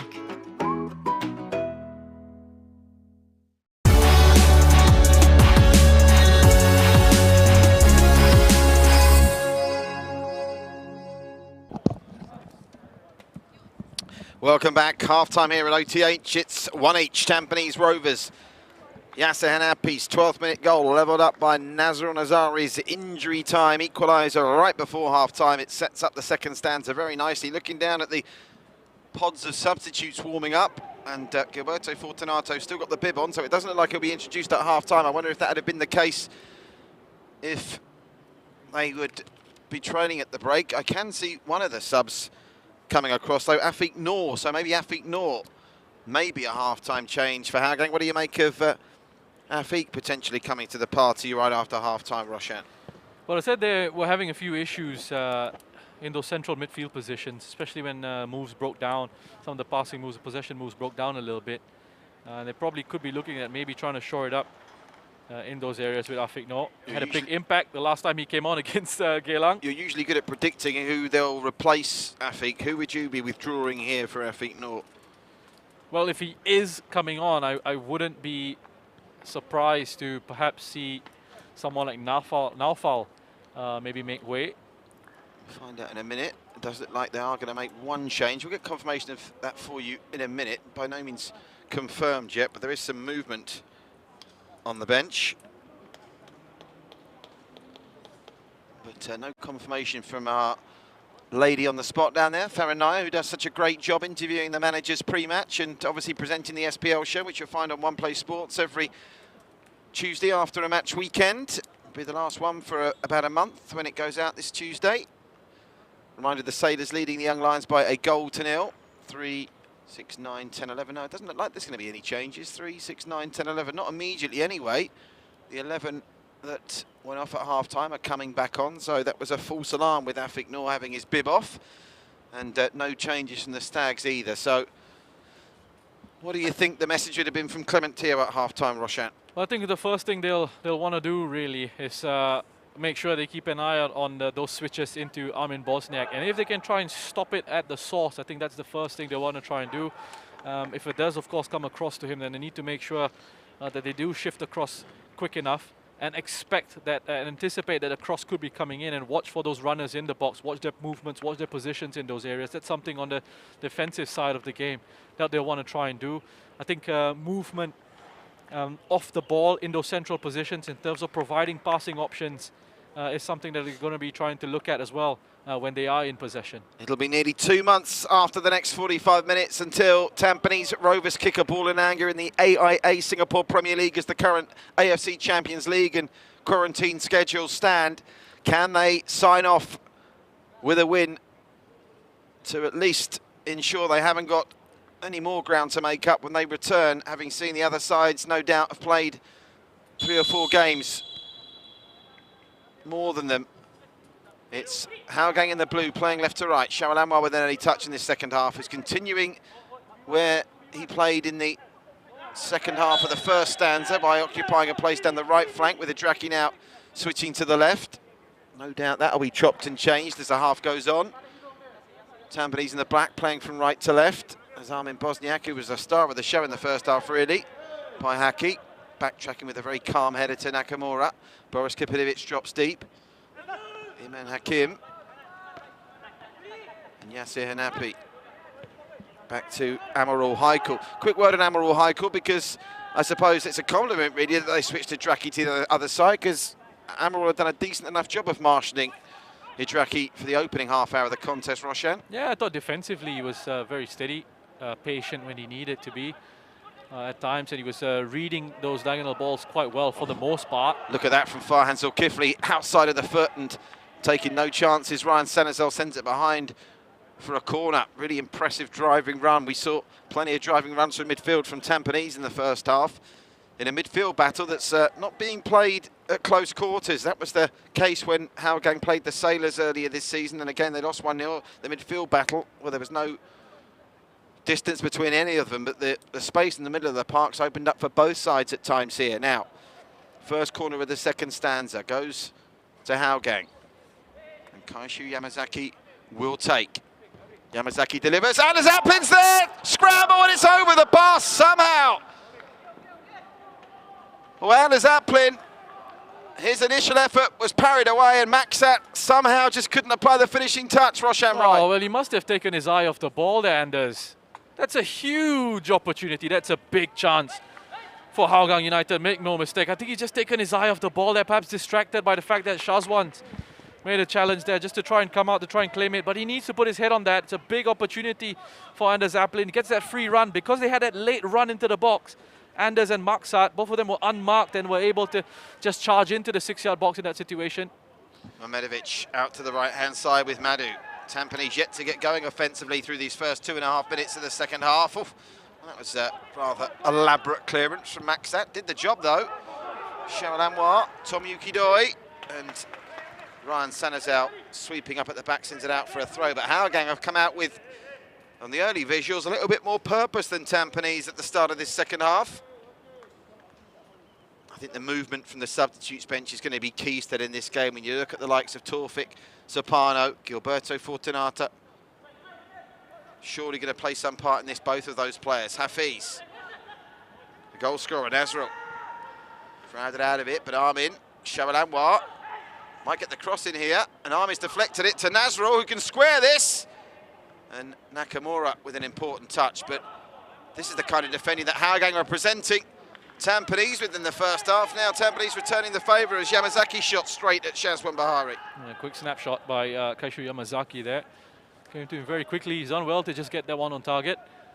Fine, so Kifli's come out with a bit between his teeth in this second half. Yamazaki.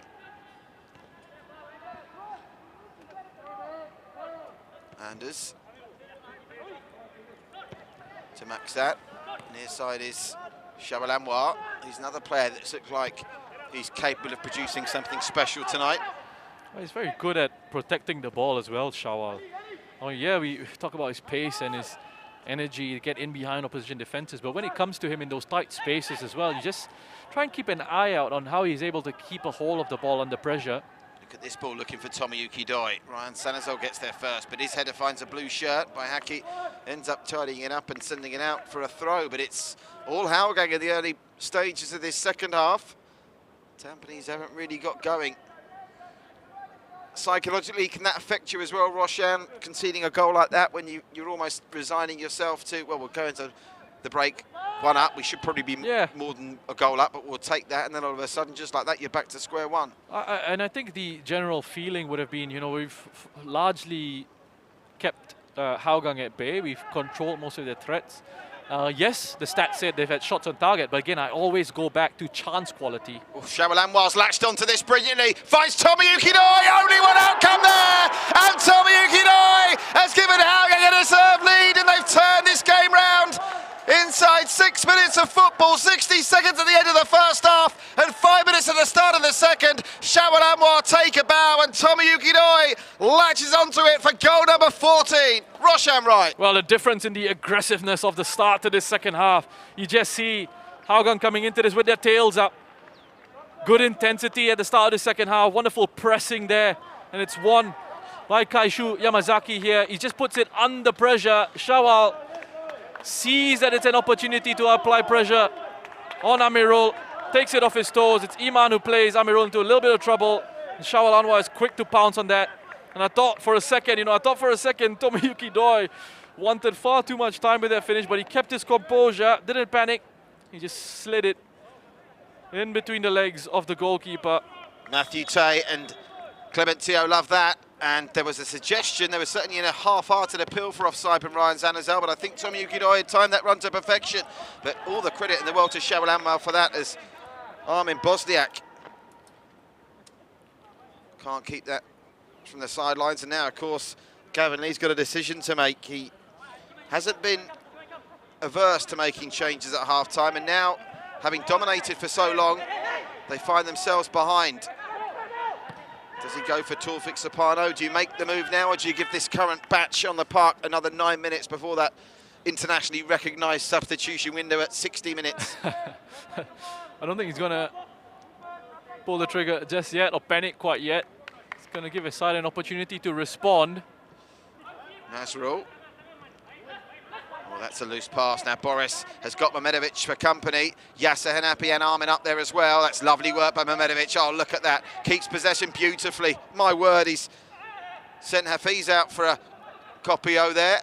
And now Vahan Zulkifli gets there before Boris Kapitovic. Needs to try and play himself out of trouble here, though. He's got support with Anders Aplin. And now look at the space. They're going to find a Draki, but Madu anticipated it. Now Yasser Hanapi. Madu back on the right-hand side. Back to Nakamura. Plenty of numbers in the middle for Tampines Rovers here if they can find the cross. Madu Bahana. Back to Nakamura. Straight at Ridwan, who parries it clear only as far as Yasser Hanapi. Nakamura. Now Mehmedovic. Armin Bosniak might decide to strike this. Bosniak! Oh, tipped over in the end by Ridwan Barudin. I think that moved a little bit in flight, Roshan Wright. Yeah, I think it was straight down the middle. You expect Ridwan to be able to deal with that save. Initial move here, smart cutback from Madu Mohana into Kyoga Nakamura for that first shot. That's a good save by Ridwan at his near post, and then has to set himself for this.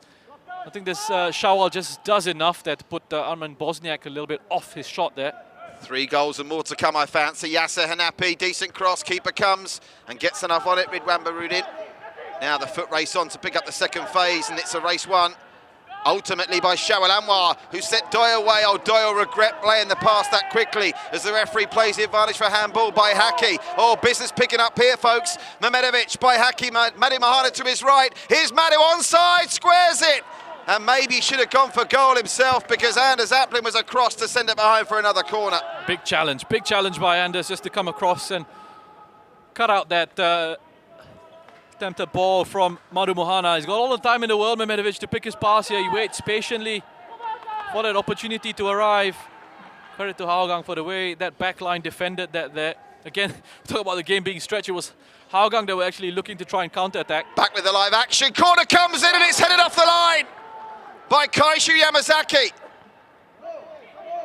Well, Gavin Lee would have wanted a response after they went behind at the start of the second half. He's got one, but there are gaps appearing at the back. Shawal Anwar looks to square that, and there's a chase on for Norfal Asman, and he might well get there first before Iman Hakim does. And Iman Hakim, in the end, does well to trap back and send it out for a throw, but Hougang have got their tails up here. Tomoyuki Doi! Just wide to the right-hand post of Shazwan Buhairi. End-to-end now, Roshan. Well, this is works really well for Hougang because those opportunities on the counter-attacks is where they're really deadly. Well, you suggest that he wouldn't panic. The panic has come from Gavin Lee, maybe not on the hour mark, but he's not waited too long at the start of this second half. A double change is on the way here. And apparently Taufik will be coming on. So the 11 that are out there only got a couple of seconds left to try and change this round. So the changes that are coming, I'm being told, they'll introduce Irwan Shah shortly, but they might be coming on with the team. 3-1 down. What a save that is. The rebound that will be knocked in. And Idraki scores again. He celebrates his national team call-up with Hougaang's third of the afternoon. They scored twice in 5 minutes, 3 in 10 when you take into account the goal at the end of the first half. And those changes that have to come now, and not just come, Roshan, they'll have to turn this game on its head. It's Stags 1, Cheetahs 3. Oh, they'll kill you on the counter-attack. And what's key about that move there, beautiful ball from Naufal, but it's that late run from midfield of Hafiz Sujat that catches that Tampines defense off guard. You just have a look at Hougaang's desire to get bodies streaming forward here into those central positions. Idraki gets rewarded for his work rate and his energy and his intensity to want to get himself there on hand to put away the rebound off the post. And Hougang, I think with the opportunities that they've created in this second half so far, deserve this lead. They look like the hungrier of the two. Started off the second half at an incredible tempo here, and Tampines haven't been able to deal with it. Just have a look at the way they're jumping into challenges here. Maksat coming across. Maksat, and they're away again. Oh, just missed out, but Idraki's going to get there before Madu. Idraki in the area again, and Madu Mahana does well on the cover challenge. Just some hope for Stags fans is that they trailed 3-1 in this game 2 seasons ago and came back when they were playing with 10 men then to level it up 3-3. But they're in danger here of being overrun. It's almost a role reversal to the first 45.5 minutes, Roshan, where every time Tampines came forward, it looked like they could score. Now Hougang look dangerous every time they're in the final third. Naufal, there's a rare miscue. Yasser Hanapi picks it up. And again, something else we need to mention, it's going to count for nothing, but on 2 of the 3 Hougang goals, Shazwan Bohari's pulled off an absolute world-class save, only for the rebound to be knocked past him. Armin Bosniak, Kapinovic, another very important covering header by Anders Aplin. Good defending by Anders, gets his positioning right there. Was just able to read the flight of the ball. Again, it's that predictable, I would say, cross from Armin Bosniak coming in, just drifts it onto his right foot there, but stopping it is a whole other matter. Anders does well to head that one away on this occasion. Taufik and Irwan are now ready to come on. Can the Stags get one back before they make the double change? Corner goes deep. Ryan Sanizer will get to this, but it had gone out of play and swung back in, so it'll be a goal kick and other changes will come. And it looks like Iman Hakim and Amarul are going to be the 2 players to make way, so Irwan will slot into that fullback position, vacated by Amarul, and Iman Hakim's role in midfield. Well, there'll be some reshuffling here, and if you thought that they were attack-minded before, with this change of formation, Tampines really are going to throw caution to the wind, you fancy, and really try and go for this. But it was the kind of afternoon, Roshan, where we thought anything could happen, and anything is happening here. Tampines led. Now Hougang with a 2-goal buffer, and I still don't think the 3 points are in the bag for the Cheetahs yet. What say you? I think we're going to see more goals here in this game. I just expect it to happen with the way the 2 sides have set themselves up in this one. And again, keep going back to the fact that now that Hougang have got that 2-goal cushion here, it's absolutely going to suit them tactically. Wait for these opportunities on the break. A reminder, this Tampines team are resolute. They came from 2 down. They've been in these situations before, Patrick. Yeah. I was just going to highlight that as well. They came from 2 down against Alborex, who are a very difficult side to score 1 against, let alone 2 in the final knock into the game. Oh, they're through again here, though. Shawalamwal gets it back. They wanted a free kick. Hafiz, Tomoyuki Doi, they're both getting in each other's way. Hafiz still comes up with this. My word, it's an absolute scramble in that penalty area. Doi, was there handball there? Yes, there was. Well, goodness me, it's like a game of pinball on the edge of the area.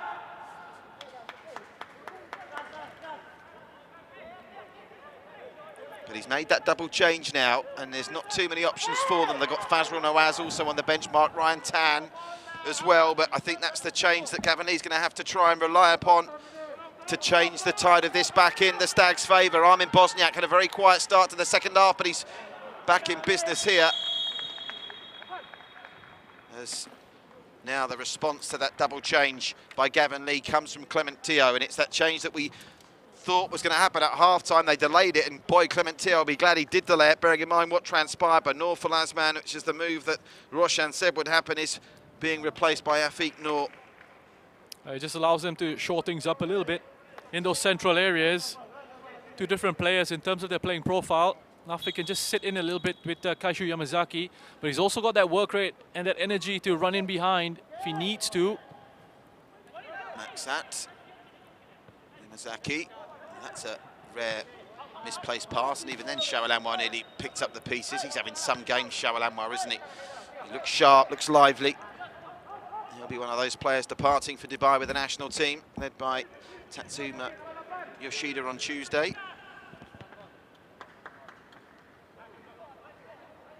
Don't forget to keep it to date with all the goings on at that training camp with the national team's official social media channels and the Football Association of Singapore handles. Ryan Sanner's out. They won't panic, Tampines. That's one thing we know about them. They'll know that chances will come their way, but crucially, they probably can't afford to concede any more if they want anything from this game. Irwan, deep cross, no one attacking it, and no Hougang player attacking it either, which nearly let it go all the way through to Taufik, and Yasir Hanapi could pick up the pieces here. But Adraki against Yasir. Oh, and Adraki gets the better of him, and then is then clipped down. Still just the one yellow card in this game, incidentally. That yellow card shown to Nazrul late in the first half.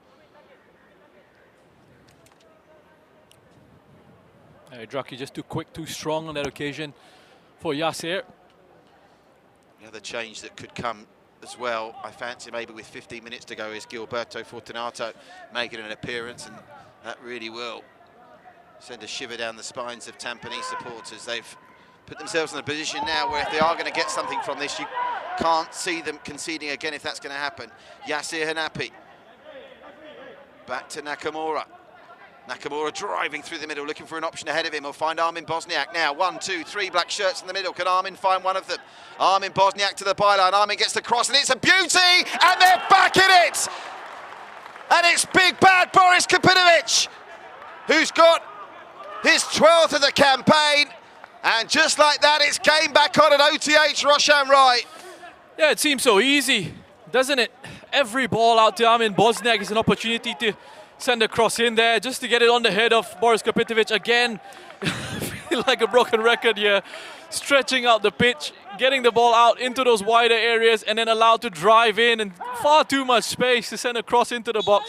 Lifts it into the 6-yard area, and Boris Kapinovic has got that physical advantage there. Just shrugs off the challenge and powers his header home. What a game this is turning out to be. Here's Yasir Hanapi. Are they going to level this up with 2 goals in 60 seconds? Taufik, Armin drifts in, still Taufik into the area. And at the end, just missing out with the final pass that might have laid it on a plate for Armin, who drifted inside, or Boris Kapinovic, who waited in the middle. So here we are with 28 minutes to go.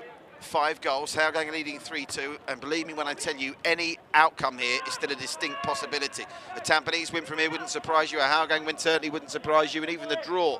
But if there is going to be a draw, I fancy it'll be 4-4 or 5-5, not 3-3, the way this is going. Armin Bosniak into the area again! Cast iron penalty, surely! He's not given it!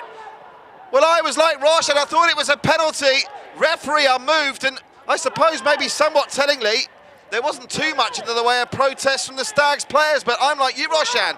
My initial instinct was cast iron. Well, he's going over now, Armin Bosniak, to say, listen, there was a late challenge from behind there. I thought Shawal was in trouble here. Again, it's good, strong play. That's got to be a penalty for me. He's gotten away with that one, Shawalanwa and Hougang. Well, Tampines, to their credit, jog on regardless. Mari Mahana, that third goal that Hougang scored has seemingly woken the Stags out from their slumber. Boris Kapinovic, Yasir Hanapi, shot blocked, still there. Mari Mahana, twist, turns, Yasir Hanapi screaming for it. What a save! Boris Kapinovic on the turn.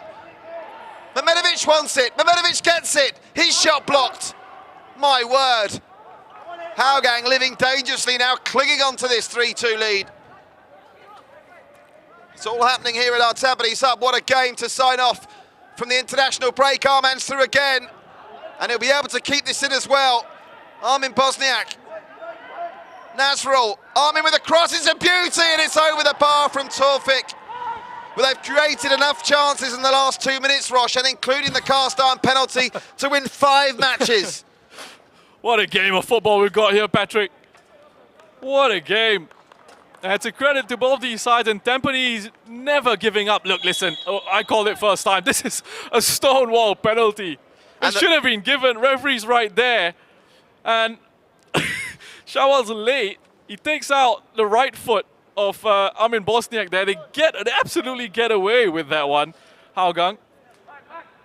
Oh, I can see Gavin Lee just in the corner of your screen on that replay with that quizzical look. I mean, it was a cast iron penalty. More of a penalty, in fact, than the one they got late in the game against Albrechts in the 95th minute, I think it was, with Mehmedovic winning the penalty that Boris Kapitovic dispatched for 2-2 in that one. And this has led to, I'm assuming, what is an unofficial hydration break. And I would imagine this is the first of what's going to be a couple of stoppages for injuries as we go on. It's been played at such a tempo, this game, that cramp's bound to be an issue as Hidraki hobbles off. Nervous moments for him and Tatsuma Yoshida ahead of his appearance for the first time in the national training camp in Dubai. It would be such a shame. Patrick Ifea couldn't make the team because couldn't make the trip because of an injury here. Hopefully he's okay. Although initial reaction as he goes off the pitch there doesn't quite look to be in the best of shape, but we'll see what happens, how it develops. They've only made one change so far, so that's Sunday for Clementio. We hope Hidraki Adnan's okay. Here's a chase for Armin against Zulkifli, who does very well there. That was beautifully cute play from Farhan Zulkifli. And the net result is a goal kick to Hougang, which in the current climate of this game with 24 minutes to go and a 3-2 lead is a win. He's coming back round, Hidraki, rather gingerly, and the indications come there. Hidraki's going to have to come off. So our thoughts with Hidraki Adnan ahead of his proposed departure to Dubai on Tuesday with the national setup, but he looks like his night is done here, and of course that is going to set the stage surely for Gilberto Fortunato. Not exactly like for like, but it's the obvious change to make, although I suppose Shafiq Ghani if you wanted to be more defensively minded. Meanwhile, Hafiz, shot comes in just over the bar. Now Clementio's got a decision to make here. Who would you replace Hidraki with? I mean, Fortunato's there. Do you try and be a bit more cautious on the proposed change? Yeah, I think he's having a discussion here with Firdaus about what they do, because you're looking at a change in shape. Obviously, whoever you're going to bring on here, that profile of that player is going to be very different. I'll just come back to you in a minute as you see this attack develop. Out right to Taufik. Taufik pulls it back. Boris takes a touch. Didn't want to risk taking the first time effort. Now back to Nakamura. His effort blocked. Hougang bodies flinging themselves in the way of the shots that come in. Another brave header from Anders, and he'll get the free kick as well to clear the danger. Tampines now laying siege to the Cheetahs goal as we still look down to see who'll come on, and it will be Shafiq Ghani. They've gone, I suppose, on the side of caution to a certain extent. Remember, I think Shafiq Ghani, he was the man that came and scored off the bench within 30 seconds last weekend. And of course, Gavin Lee will be down there with his own little timepiece, making sure all these minutes are added on at the end of the 90. As we have a look back at Boris Kapitovic getting the ball back to Nakamura. There's those crosses that come in from down that left-hand side. That was a very important header from Anders Aplin. His influence has increased as this game's gone on at the back. Still 1-0 to the Sailors, by the way, against the 10 Young Lions. This was the early opportunity as this body's in the way there. Kaishu Yamazaki blocking the shot from Kyoga Nakamura. Taufik Sapano, we've touched on this many times this season, does give the Stags an extra dimension. And now after, well, that's a bit frustrating, isn't it? After a 3-minute injury stoppage, or 2 injury stoppages for a combined 3 minutes, we then take the hydration break. So the referee's telling them, I think, well, or is he just going to make sure that Anders Aplin goes over to the halfway line before he comes back on? No, well, they are going to have to take a hydration break in a moment. And I think Hougang could do with all the breakups in play they can get here, because Tampines are in the ascendancy. Tomiyuki Doi. Ryan Sanazao brings him down on the turn.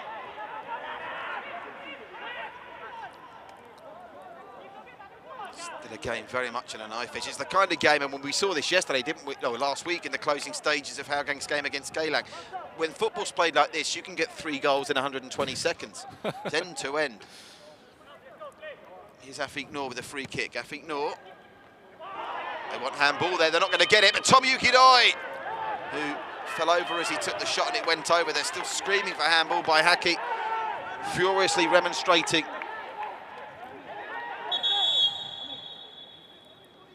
Just need to be careful here. Daniel Bennett, remember, saw a yellow card and then a red Look at that, 35 goals. That can't be 35 shots, 35 goals would be a stretch. 35 shots, that's got to be a season high. I'm sure it will be by the end of the 90 minutes. Well, you've got the water break now, Patrick. Well, now, when this suits Hougang, to be honest, they've had a couple of injuries. You know, we've had the last 5 minutes on the clock. We've probably seen a combined 45 seconds of action.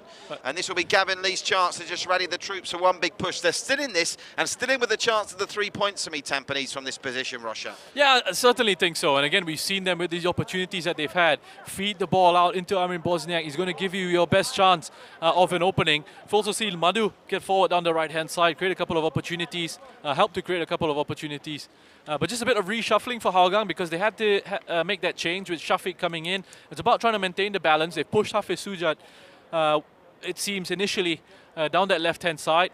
So just to sort of maintain that symmetry in that position and allows Shafiq Ghani just to play in more of a central area.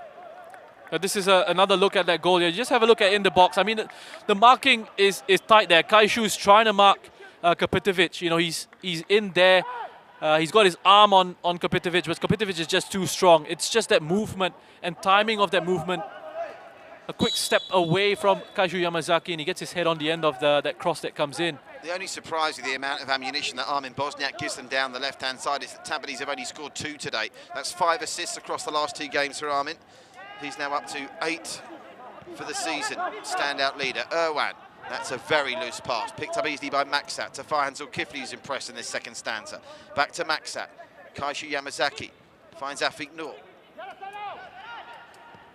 Over the top, keeper's got to come here. He's got to come and claim cleanly. Just about does. I think Shazwan's complaining there was a foot up from Shawalan while there, who's now gone back to the left side since Hidraki's departure. That's a really nice idea, and the ball there from Shafiq Ghani. That's a quality he possesses in his left foot. Oh, what a challenge from Mehmedovic that is. What a challenge. Well won back by Kaishu Yamazaki. The ball hadn't gone out of play, much to Mehmedovic's displeasure. Ryan Sanazal's got to be careful here because he's got Tomoyuki Doyle over him. Mehmedovic, oh, look at that challenge from Kaishu Yamazaki. Business is picking up on the east coast of Singapore. It's going to be a fasten your seatbelt final 18 minutes here at OTH. And I think the referee may well have to get more yellow cards out here. It could explode at any moment, this game. Just the 1 card so far shown to Nazrul in the first half, as Nakamura switches play beautifully to find Torfik. Torfik with Boris in front of him. He doesn't mind running at defenders. Torfik gets it back to Nakamura. Nakamura, oh, lovely feint by Nakamura. Madhu, 4 black shirts in the box. Madhu Bahana over them all and headed away by Hafiz. And Nakamura judged that ball well in flight and picks up the pieces. Nakamura goes down, that'll be a free kick. Afiq Noor can have no complaints about that. He's protected the ball really well there, Kyoga Nakamura, as we see Shawal Anwar just going down on the far side.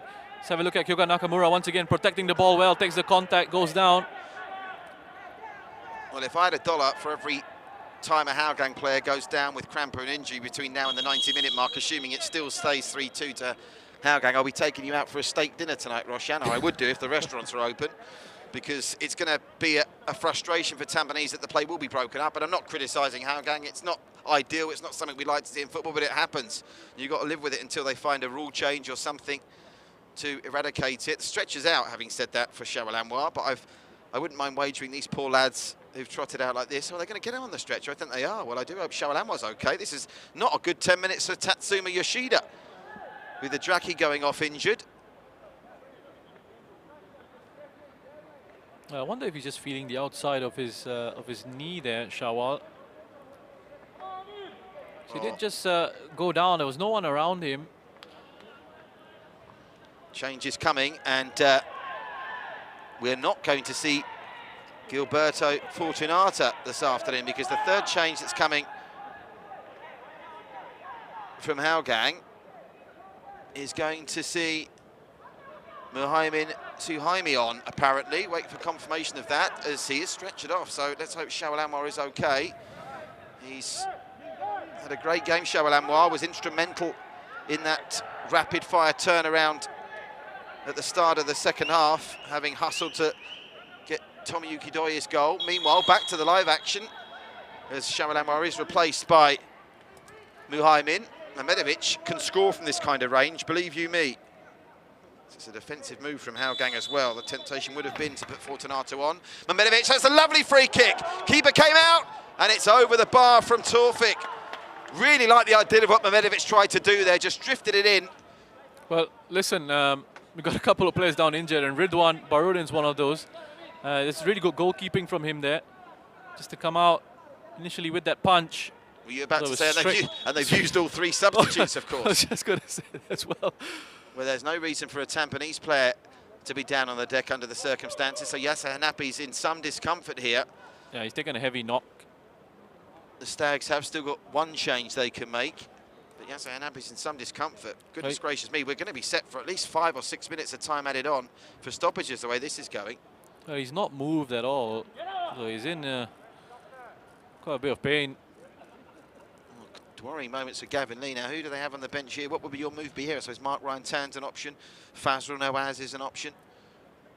But they don't want to lose Yasser Hanapi. And, I mean, the other thing to say, we've had Shawal Anwar go off injured. We've had Idraki go off injured. And now, Yasser seems in some discomfort. So of the 7 international-bound players leaving on Tuesday for Dubai who started this game, now 3 of them look quite badly injured. So I think he's in big trouble there. I don't think he's going to be able to carry on. I think there's a cut on his eyebrow. We'll see what happens, how it develops here. He just seemed to take a knock from the goalkeeper as Ridwan came charging out there. Well done to the young lads on the stretcher duty. They've already had to cart off Shawal Anwar. Not such a long journey for them to take out. Yes, they're happy from the field of play. Yeah, he's just taken a knee into the temple there. Well, his bravery was with the very best of intentions, but it's going to see his game done here. Now, the question is, who's Gavin Lee going to go to? And he's going to have to go to whoever he's going to very quickly, because Yasser Hanapi in a lot of discomfort. Well, we must be looking set for 6 or 7 minutes as time added on at this point. That's going to be another controversial issue here, particularly if a team is trailing after the 90 minutes. Tampines, fortunately, had only made 2 of their 3 changes. Of course, now Hougang have made all of theirs. And I can tell you, he's going to the bench to bring Fazrul Nawaz on, and that's obviously as much to do with the scoreline and the context of the game rather than a like for like. And they really are now going to throw caution to the wind, Tampines, with this change, Roshan. Yeah, they're going for it, and they have to be going for it. Of course, this late on in the game, there will be, as you mentioned, lots of time added on at the end of it. Just really hope that Yasser Hanapi is going to be okay. We need a few stitches on that wound, but you just hope there's no other damage that's been done.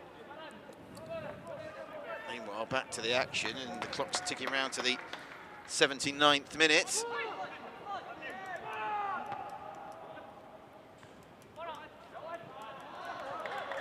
Good hustle from Fazrul Nawaz in his first contribution. Armin. Maxat's had another good game tonight. Tomoyuki Doi, look at the space over on the left-hand side. If they can pick the pass, they're looking for Muhammin. Muhammin gets it back. Midfield is just a barren wasteland at the moment. So much time and space. Tomoyuki Doi will be able to bring this down in the area. He's got support through Hafiz. Tries to find him. They want handball against Fazrul Nawaz there. And there was half a shout for that.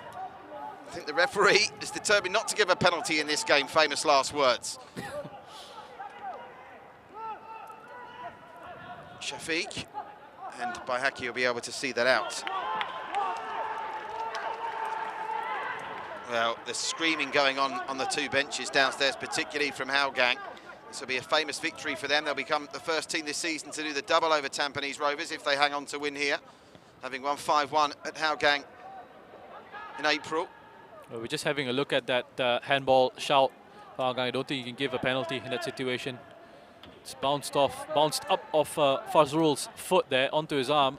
The thing about that, though, is if it's his control that's led to the ball going to the hand, I know what you're saying, but in the VAR age, even if it grazes your pinky finger, you're in danger of giving one away. Baihaki, his attempted cross is blocked by Shafiq Ghani.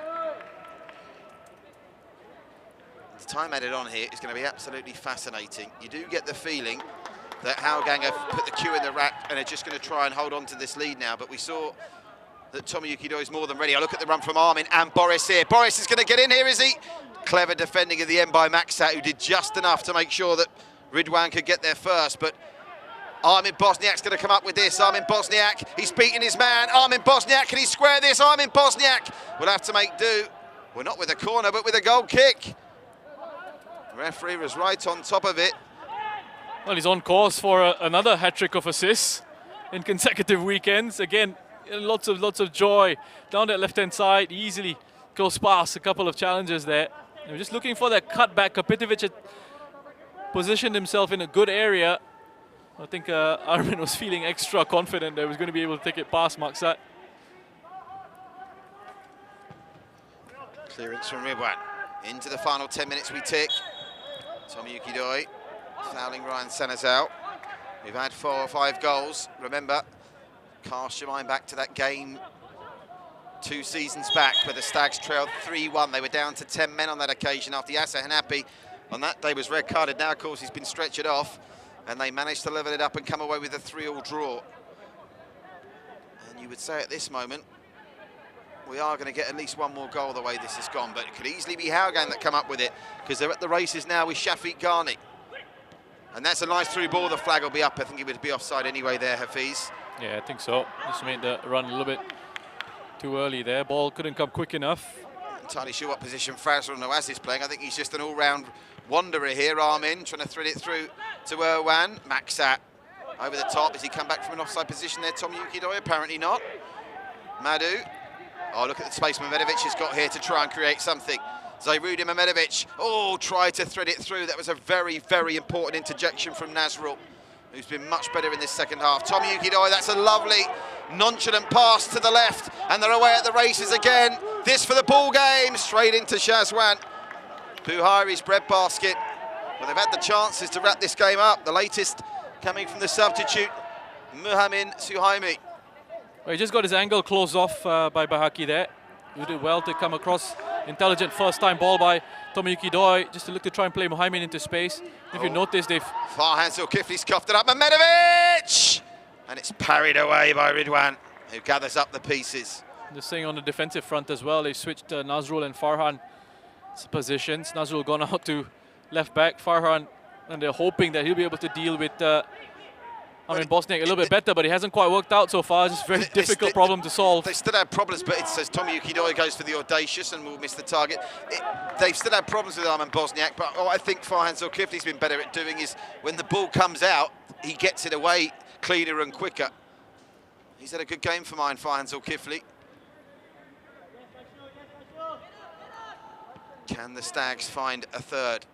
Mehmedovic. Well, that was far too casual for this point in proceedings. He's very fortunate that Hafiz returned the favour.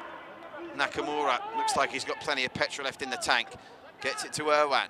Irwan into Armin Bosniak, and here he goes again, the big Montenegrin driving through into the area. Armin Bosniak into the area he goes, and Maxat's across. And this time at least Tampines will get a corner out of it. Important challenge from Maksat. Again, Armin Bosniak. Lots of joy on the left-hand side. Maksat being forced to come across and deal with it, and he does deal with it well. It almost looks at times as well like Hougang have gone to a back 5. Nazrul just playing closer in towards Anders and Maksat, with Muhammad playing at left wing back, it seems. Mehmedovic with the corner. It's a trick play. Nakamura, time and space to pick a shot. Nakamura! And another last gasp block from the Hougang players, who continue to throw their body in harm's way when those Tampines shots rain in. Now you just see the numbers in there deep in Hougang's penalty area. Decide to play a pass out onto the edge of the box. Straight to Bahaki, they're inviting them to come forward again, and again there's space to drive through the middle of midfield with Nakamura. Nakamura to Mehmedovic, who gets it to Bosniak. Mehmedovic turns beautifully. Is Armin going to get to that? No, he's not. But they want a corner, and they won't get one. And I think he was chancing his arm, appealing for a corner from there, Armin Bosniak. And now another player is down. I think it's Farhan Zulkifli. Is this cramp? Yep, the old cramps clicked in. Yeah, with the hamstrings for Farhan. Mehmedovic asking the treatment to continue off the field of play, and Maksat, my Kazakhstani's not that good, but...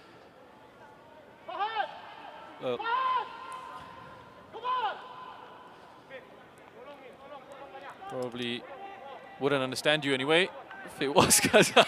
Yes, it's Russian he'd be speaking, wouldn't he, Maksat? So my Russian's not that good. The Kyrgyz Republic. Fine, so Kifli goes off. And again, the only thing that I'm fascinated by now is not just in the Singapore Premier League, it's a global football mystery sometime how they arrive at time to be added on. I mean, here we've got to be looking at 6-7 minutes, I'd imagine. Meanwhile, the Young Lions have put on a display in the second half, limiting the Lion City Sailors. Remember, the Young Lions down to 10 men. It's just one goal. Sailors, Bouchard and Sulaiman. Free kick just before half-time, which at the moment is going to send the Sailors top of the AIA Singapore Premier League tonight. Something that Albrecht will look to put right back here tomorrow when they are the visitors to Gelling International with badly in need of a result. It was well anticipated by Muhaimin. Picked up again by Torfik. Boris peels off to the right. Torfik drives through the middle. Still Torfik. He's taken on one man too many there, and Maksat picks up the pieces. Muhaimin. Kaishu Yamazaki trying to find Tomoyuki Doi, but Baihaki's there to calmly head it to Ryan Sanazao. So very early on, that was what Tomoyuki Doi wanted from Kaishu Yamazaki. Oh, nice touch by Mehmedovic, but Nakamura just couldn't take it in stride. But Hougang on doing a good job now of keeping possession, and they're just continually inviting Tampines to come forward. It's a risky proposition as Madu gets to this first, heads it down to Nakamura, who looks to find Boris. It's bobbling, comes to Madu, and again, going back to that issue when the surface is dry here, it just sits up, doesn't it, rather than sits down. And it almost suspends itself in animation, doesn't it, the ball, when you're looking for it to sit down to get a shot away. Mehmedovic. Look at the space Army Bosniak's in again, but they miss him out this time. Mehmedovic.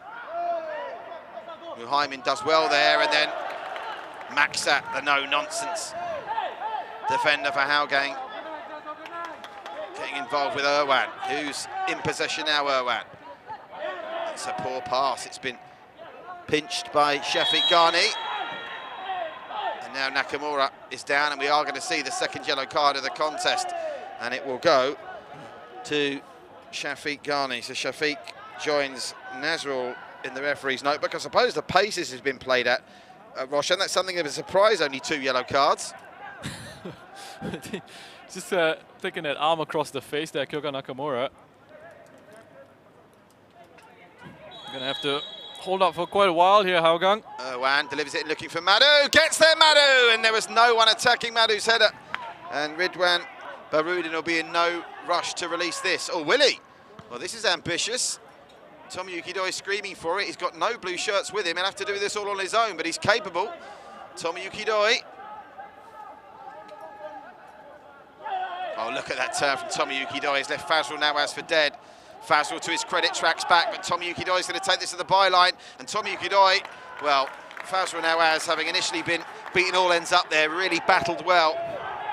And Nakamura will try and bring it up the other end for Tampines, who can go coast to coast in a matter of seconds. It's what they need to do here to get the equaliser. Nakamura by Haki. Fazrul to Irwan. Looked for Armin. Instead by Haki. Will try and thread it over to Torfik. Too much on it. And they need to go to the keeper here, otherwise Ridwan Barudin will be able to take off 60 seconds from the clock. How much added time added on are you estimating here, Roshan? You're looking at least 5 minutes, I would think. I think 5 would be on the conservative side. Tampines will probably be screaming for 8 or 9. Unless they score twice in the next 60 seconds, in which case they'll take just a couple. But I'm being told there'll be 6 minutes added on, so you were nearly bang on, Rosh. It won't be bang on for Tampines if they're looking at the prospect here of embarking on their AFC Champions League adventure, potentially, or not potentially, definitely out of the top 3 before their return, which will be in 50 days. Their next scheduled game in the AIA Singapore Premier League, the 11th of July against the Lion City Sailors. Here's Shafiq Ghani to Tomoyuki Doi. Nakamura helping out at the back. Here's Afiq. Afiq. Blocked, and Irwan can bring this away, and they need to get it up the other end as quickly as they can, as we're about to enter the first of what we're told will be 6 minutes added on. Irwan, Nakamura, Tawfik's got space to work with here. Oh, Tawfik, that was sensational. Turned out as Ablin inside out, now Boris to the edge of the area. Mehmedovic wants it, Mehmedovic gets it. Mehmedovic eventually muscled out of it. They get it back to Nakamura. Armin wants this down the left. They find Armin Bosniak. Is there one more chance for the Stags? Armin crossed but headed away. Straight back to the Montenegrin. Armin, he's offside here, I think, Tawfik. That's why he didn't attack that as actively as he might have. I think he just wasn't sure, Ridwan, there if he could pick the ball up in that situation. I think he was worried it might have been a back pass as it come off Farhan. But Tampines here with a chance to swing one in. No laughing matter if Tampines score from this, of course, and they might have a chance. Nakamura, good cross, brought down Tawfik. Just couldn't get there in front of Nasrul, who's had some second half, Nasrul Roshan, hasn't he, after the tormenting that Armin Bosniak gave him in the opening half. Nakamura. Irwan needs to get up on his feet here. Ended up tackling his own man, I think, Nakamura there. Fazrul. Armin Bosniak, well, they're not creating the chances freely now, Tampines. They're knocking on the door, but Hougang are shutting them out. Now the Cheetahs about to do the double over the Stags. By Haki. Tawfik. 3 black shirts in the area, but they find the blue one of Kaishi Yamazaki. Nakamura. Oh, Nakamura might pull the trigger here. Thought about it. Still Nakamura. Might go the Madu route here, might not have much choice. So he finds Mehmedovic in space. Can Mehmedovic get the shot away? Mehmedovic! They'll have to make do with a corner. Well, they're shot shy at the moment, Tampines. Is that as much of Hougang's positioning as it is? Yeah. Tampines just don't want to shoot from range. It's almost like a back 6 or a back 7 at times from Hougang here. Very tight spaces in the box there to try and work with as the corner comes in. Corner number 11. Comes out Ryan Sanazal, who scored last week. He won't be scoring this unless he gets a goal. Now Nakamura. And it's just wide, and that's what they're resorting to now. 30-yard out efforts. Well, we're now already into the 3rd minute of the 6th. There'll be a no rush here, Hougang. And they need to call upon all their reserves. Remember those closing seconds against Albirex Nagata here 3 weeks ago, where Mehmedovic darted into the area and won a penalty. And I suppose that penalty that wasn't for the foul on Armin Bosniak will be one of the main talking points in what's been an absorbing game here. Interesting to know the thoughts of Gavin Lee. I'm sure Farhan Naya will ask Gavin about that penalty that wasn't. Oh, look at that. That's great hustle from Tawfik. Really good hustle from Tawfik. And he's got the better of Nasrul for now. He needs support here, Tawfik. Nakamura is arriving. He gets it to Nakamura. Oh, that was a tired pass from Nakamura as he tried to get it through to Mehmedovic. But Hougang just can't clear at the moment. Here's Fazrul. Oh, that's brilliant by Kaishu Yamazaki. Just have a look at how he was chasing and harrying. Advantage being played. They'll come back and book Fazrul, I'd imagine, for sure. Shafiq, Tomoyuki Doi, we've been here before 6 days ago. Tomoyuki Doi! This time Shazwan just about keeps the Stags back in it. Meanwhile, Yamazaki still on the deck. Well, having played on themselves, Hougang can hardly complain if Tampines play on as well. Oh, that's now going to be another foul, and the referee should probably make 2 bookings here. I'd imagine he has to book. Have a look at Maksat coming across as well to help his teammates out. Initially to that, reacting to that was Farhan Zulkifli, who was just trying to stop Armin Bosniak from approaching behind him. But he's got to make a couple of decisions here. He's entitled to go back and book Fazrul Nawaz. Then there's a suggestion that Maksat should be booked, and well, it's all happening here. Maksat with a bloody nose. I wouldn't want to be the person that gave Maksat Duxbeliev a bloody nose, I know that. Well, he's got to go in the book for that, surely, Muhaimin. He has to be booked for that one. I mean, it's such a late challenge. Oof, my word, that was head to so head. No chance of winning the ball as well. It's a cynical one. I mean, he's apologizing to Armin Bosniak. And the net result is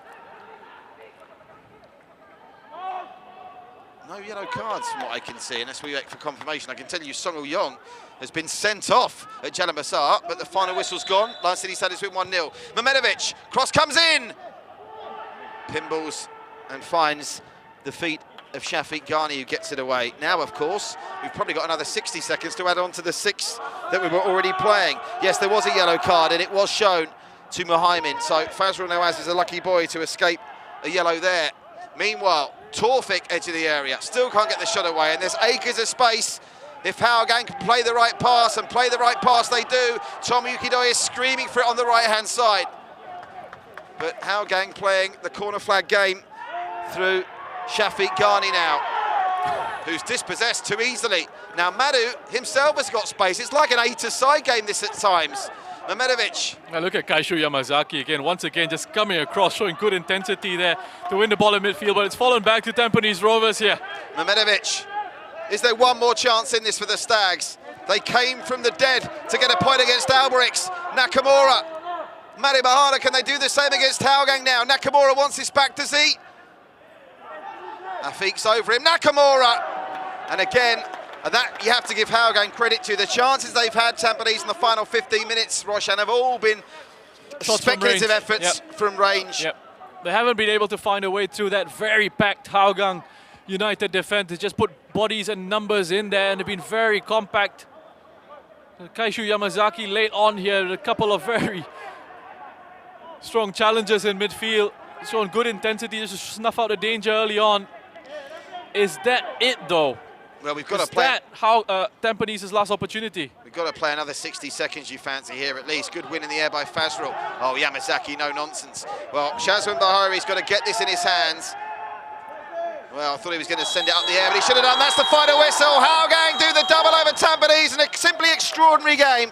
They come from a goal down to level at half-time, then take a 3-1 lead, and they withheld a ferocious Tampines Rovers onslaught in the final moments.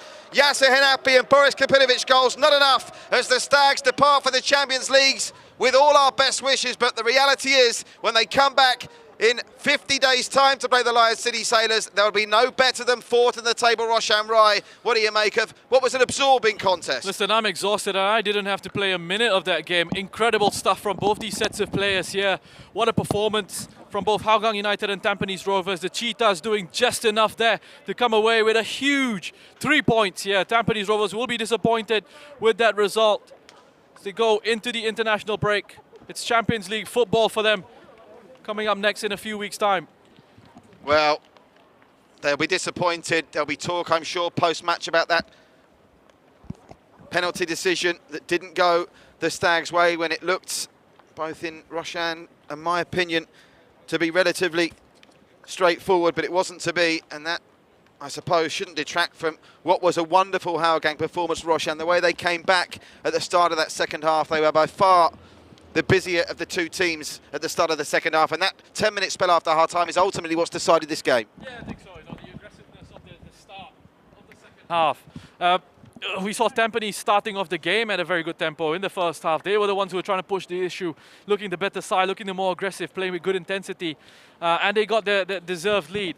But that goal at half-time, close to half-time from Hougang United, gave them a big push. Gave them a big push going into the half-time break, going into the second half, and they started with renewed vigour. 46 shots on goal. Well, I'd love to know if that's an AIA SPL record. Hougang eventually having more shots on target than the Stags, and that really was the problem for Tampines. We've seen them come from behind so often in recent seasons under Gavin Lee's brand of football, but Hougang had all the answers and they were resorting to long-range efforts, and when you do that, you really need to hit the right note, and the likes of Nakamura and Mehmedovic just couldn't find that shot on target late on, the special moment to grab the point. Yeah, I couldn't get that special moment that you're talking about. I mean, towards the end there, Hougang United, you expected them to just drop off and put as many bodies as they possibly could close towards their penalty area, and that's what they did. I said it was almost a back six, back seven at times.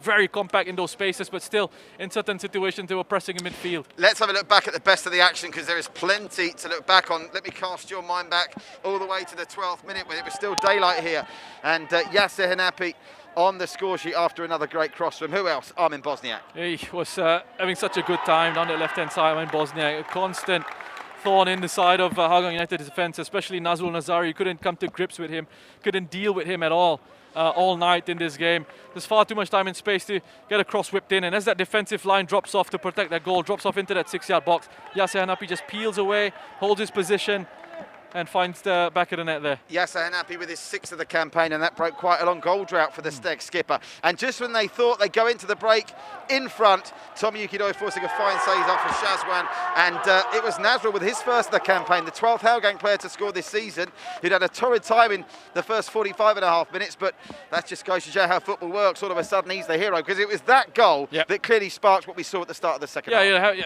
as you said, at half-time, had a torrid time in that first half defensively, but he comes up with a big goal for them.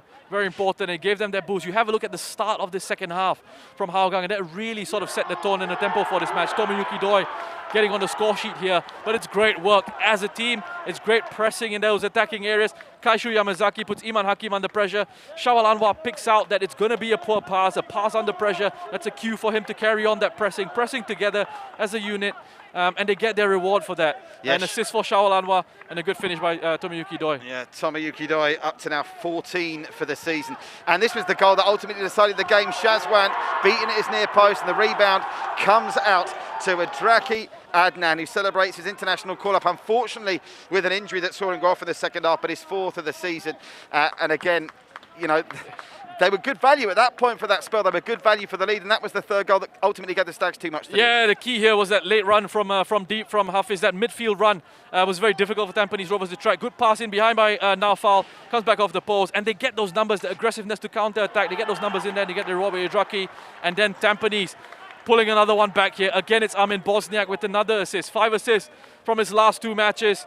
Kapitovic just too strong for Kaishu Yamazaki there. Have a look. Too aggressive. Finds the back of the net.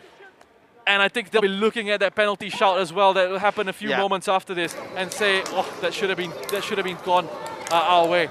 Yeah, that penalty that would have given them a chance to make it 3 each. Boris Kapitovic with his 12th of the season. Incidentally, one sad footnote for the national team is Shawal Anwar off injured, Idraki off injured, and there was maybe one more Yasser as well. And Yasser Hanapi with what looked a nasty cut.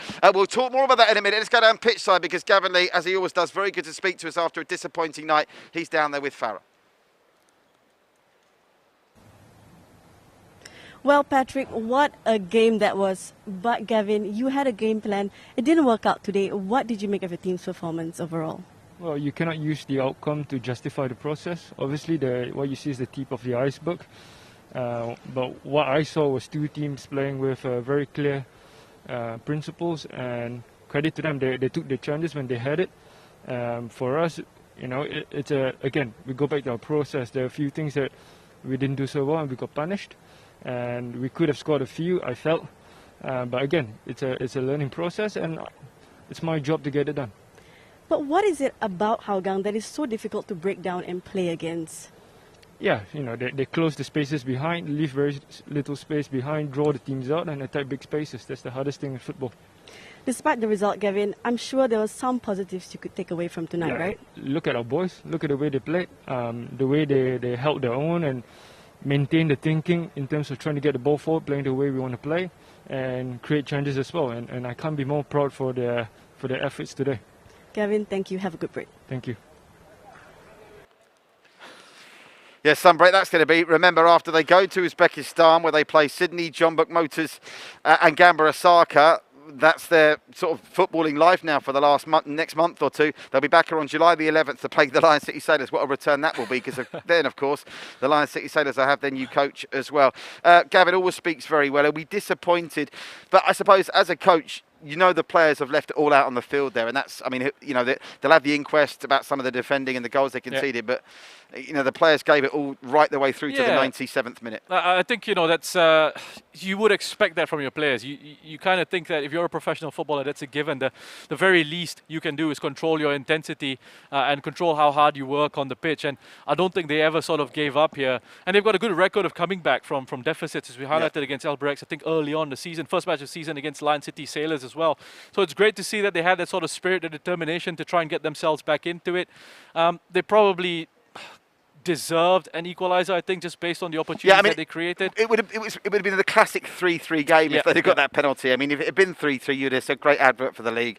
Wonderful stuff. Of course, we've seen a few 3-3s already, including Tampines against the Lions City Sailors and Hougang with 3-3 against Hougang United. We are hoping to hear from Clement Teo. I know he's not been too well, so maybe it'll be third house Kasim. We'll update you in that in a minute. Let me just tell you what happened, by the way, at Jalan Besar, where the Lions City Sailors only beat the Young Lions by a goal to nil, Roshan, and the Young Lions were down to 10-minute half-time, and then the final stages there, Song Yong, probably trying to impress his fellow countryman, the new manager. He saw a red, so both sides finished with 10 men, and what that does mean, of course, is, I'm trying to think, I think it's probably happened during a game before, but it might be the first time this season the Lions City Sailors are top of the table, albeit that Albirex can go top if they win here tomorrow. Get Roshan's thoughts on that in a minute, because Clement Teo is now down there with Farah. I'm sure Clement's a very happy man. Thank you once again, Patrick. Clement, what a win. How important is this going into the break? I mean, it's a very important game. I mean, you could see that we were getting excited. The boys were giving their best to defend, and I think it's a very well team performance. Now, Nazrul equalized right before the half, making him the 12th different goal scorer for your side. Just how important was that equalizer to set up your momentum going into the second half? I think I can't take away the team spirit in my team. They work terribly hard together. They encourage each other together, and you know, whoever scores doesn't matter. As far as the team does well, I think that's the bottom line. And how much concentration and character did your boys show to hold on at the end there? Because once they pulled one back at 3-2, they never stopped piling the pressure on you, did they? Yeah, the concentration was fantastic. I mean, the determination, the mentality, the attitude of each individual. Even my reserve were shouting from the stands, encouraging the players. So I mean, this is something that I feel very strongly is one of the most important things in team sports. Clement, thank you and massive congratulations. Thank you. He's got some rose back in those cheeks now. His side have picked up the 3 points. That's a great question there from Farah. I mean, we talked about Gavin Lee being happy with his team spirit, but those Hougang players, when you have a group of lads that are putting their body on the line, throwing themselves in harm's way to block shots, you know you got the team spirit right. And of course, they didn't even need to go to the bench to use Gilberto Fortunato. No, they didn't need to use him. I mean, they just held on at the end there. There was plenty of discipline in there. Again, players looking to try and work together very hard. I saw some really good performances individually, but also as a team. Ultimately, they got rewarded for all their hard work in this one, and they came away with a winning result. Congratulations to Hougang. Commiserations to Tampines. We're all behind the Stags in the AFC Champions League. Best of luck to Gavin Lee and his men. Right, let's just confirm that result for you at Jalan Besar. The Lions City Sailors made hard work of that against the 10 men of Young Lions. They were down to 10 men just before half-time. Shahdan Suleiman at free kick, you told me, Russian, you've been told, was it? Yep. On half-time, giving the Sailors the lead. And then Sung Yong sent off late on in the second half, but the Young Lions couldn't get the point out of it. And what that means to the league table, both of today's games are very significant, because Albirex Legato will need to beat Geylang here tomorrow to avoid going into the international break behind the Lions City Sailors. They will start favourites for that game, of course. But the bad news for Stags fans is Hougang leapfrogged them into third. And bearing in mind, Tampines don't play for another 50 days. By the time they come back from the AFC Champions League, they are going to be, you fancy, a long way off the top spot.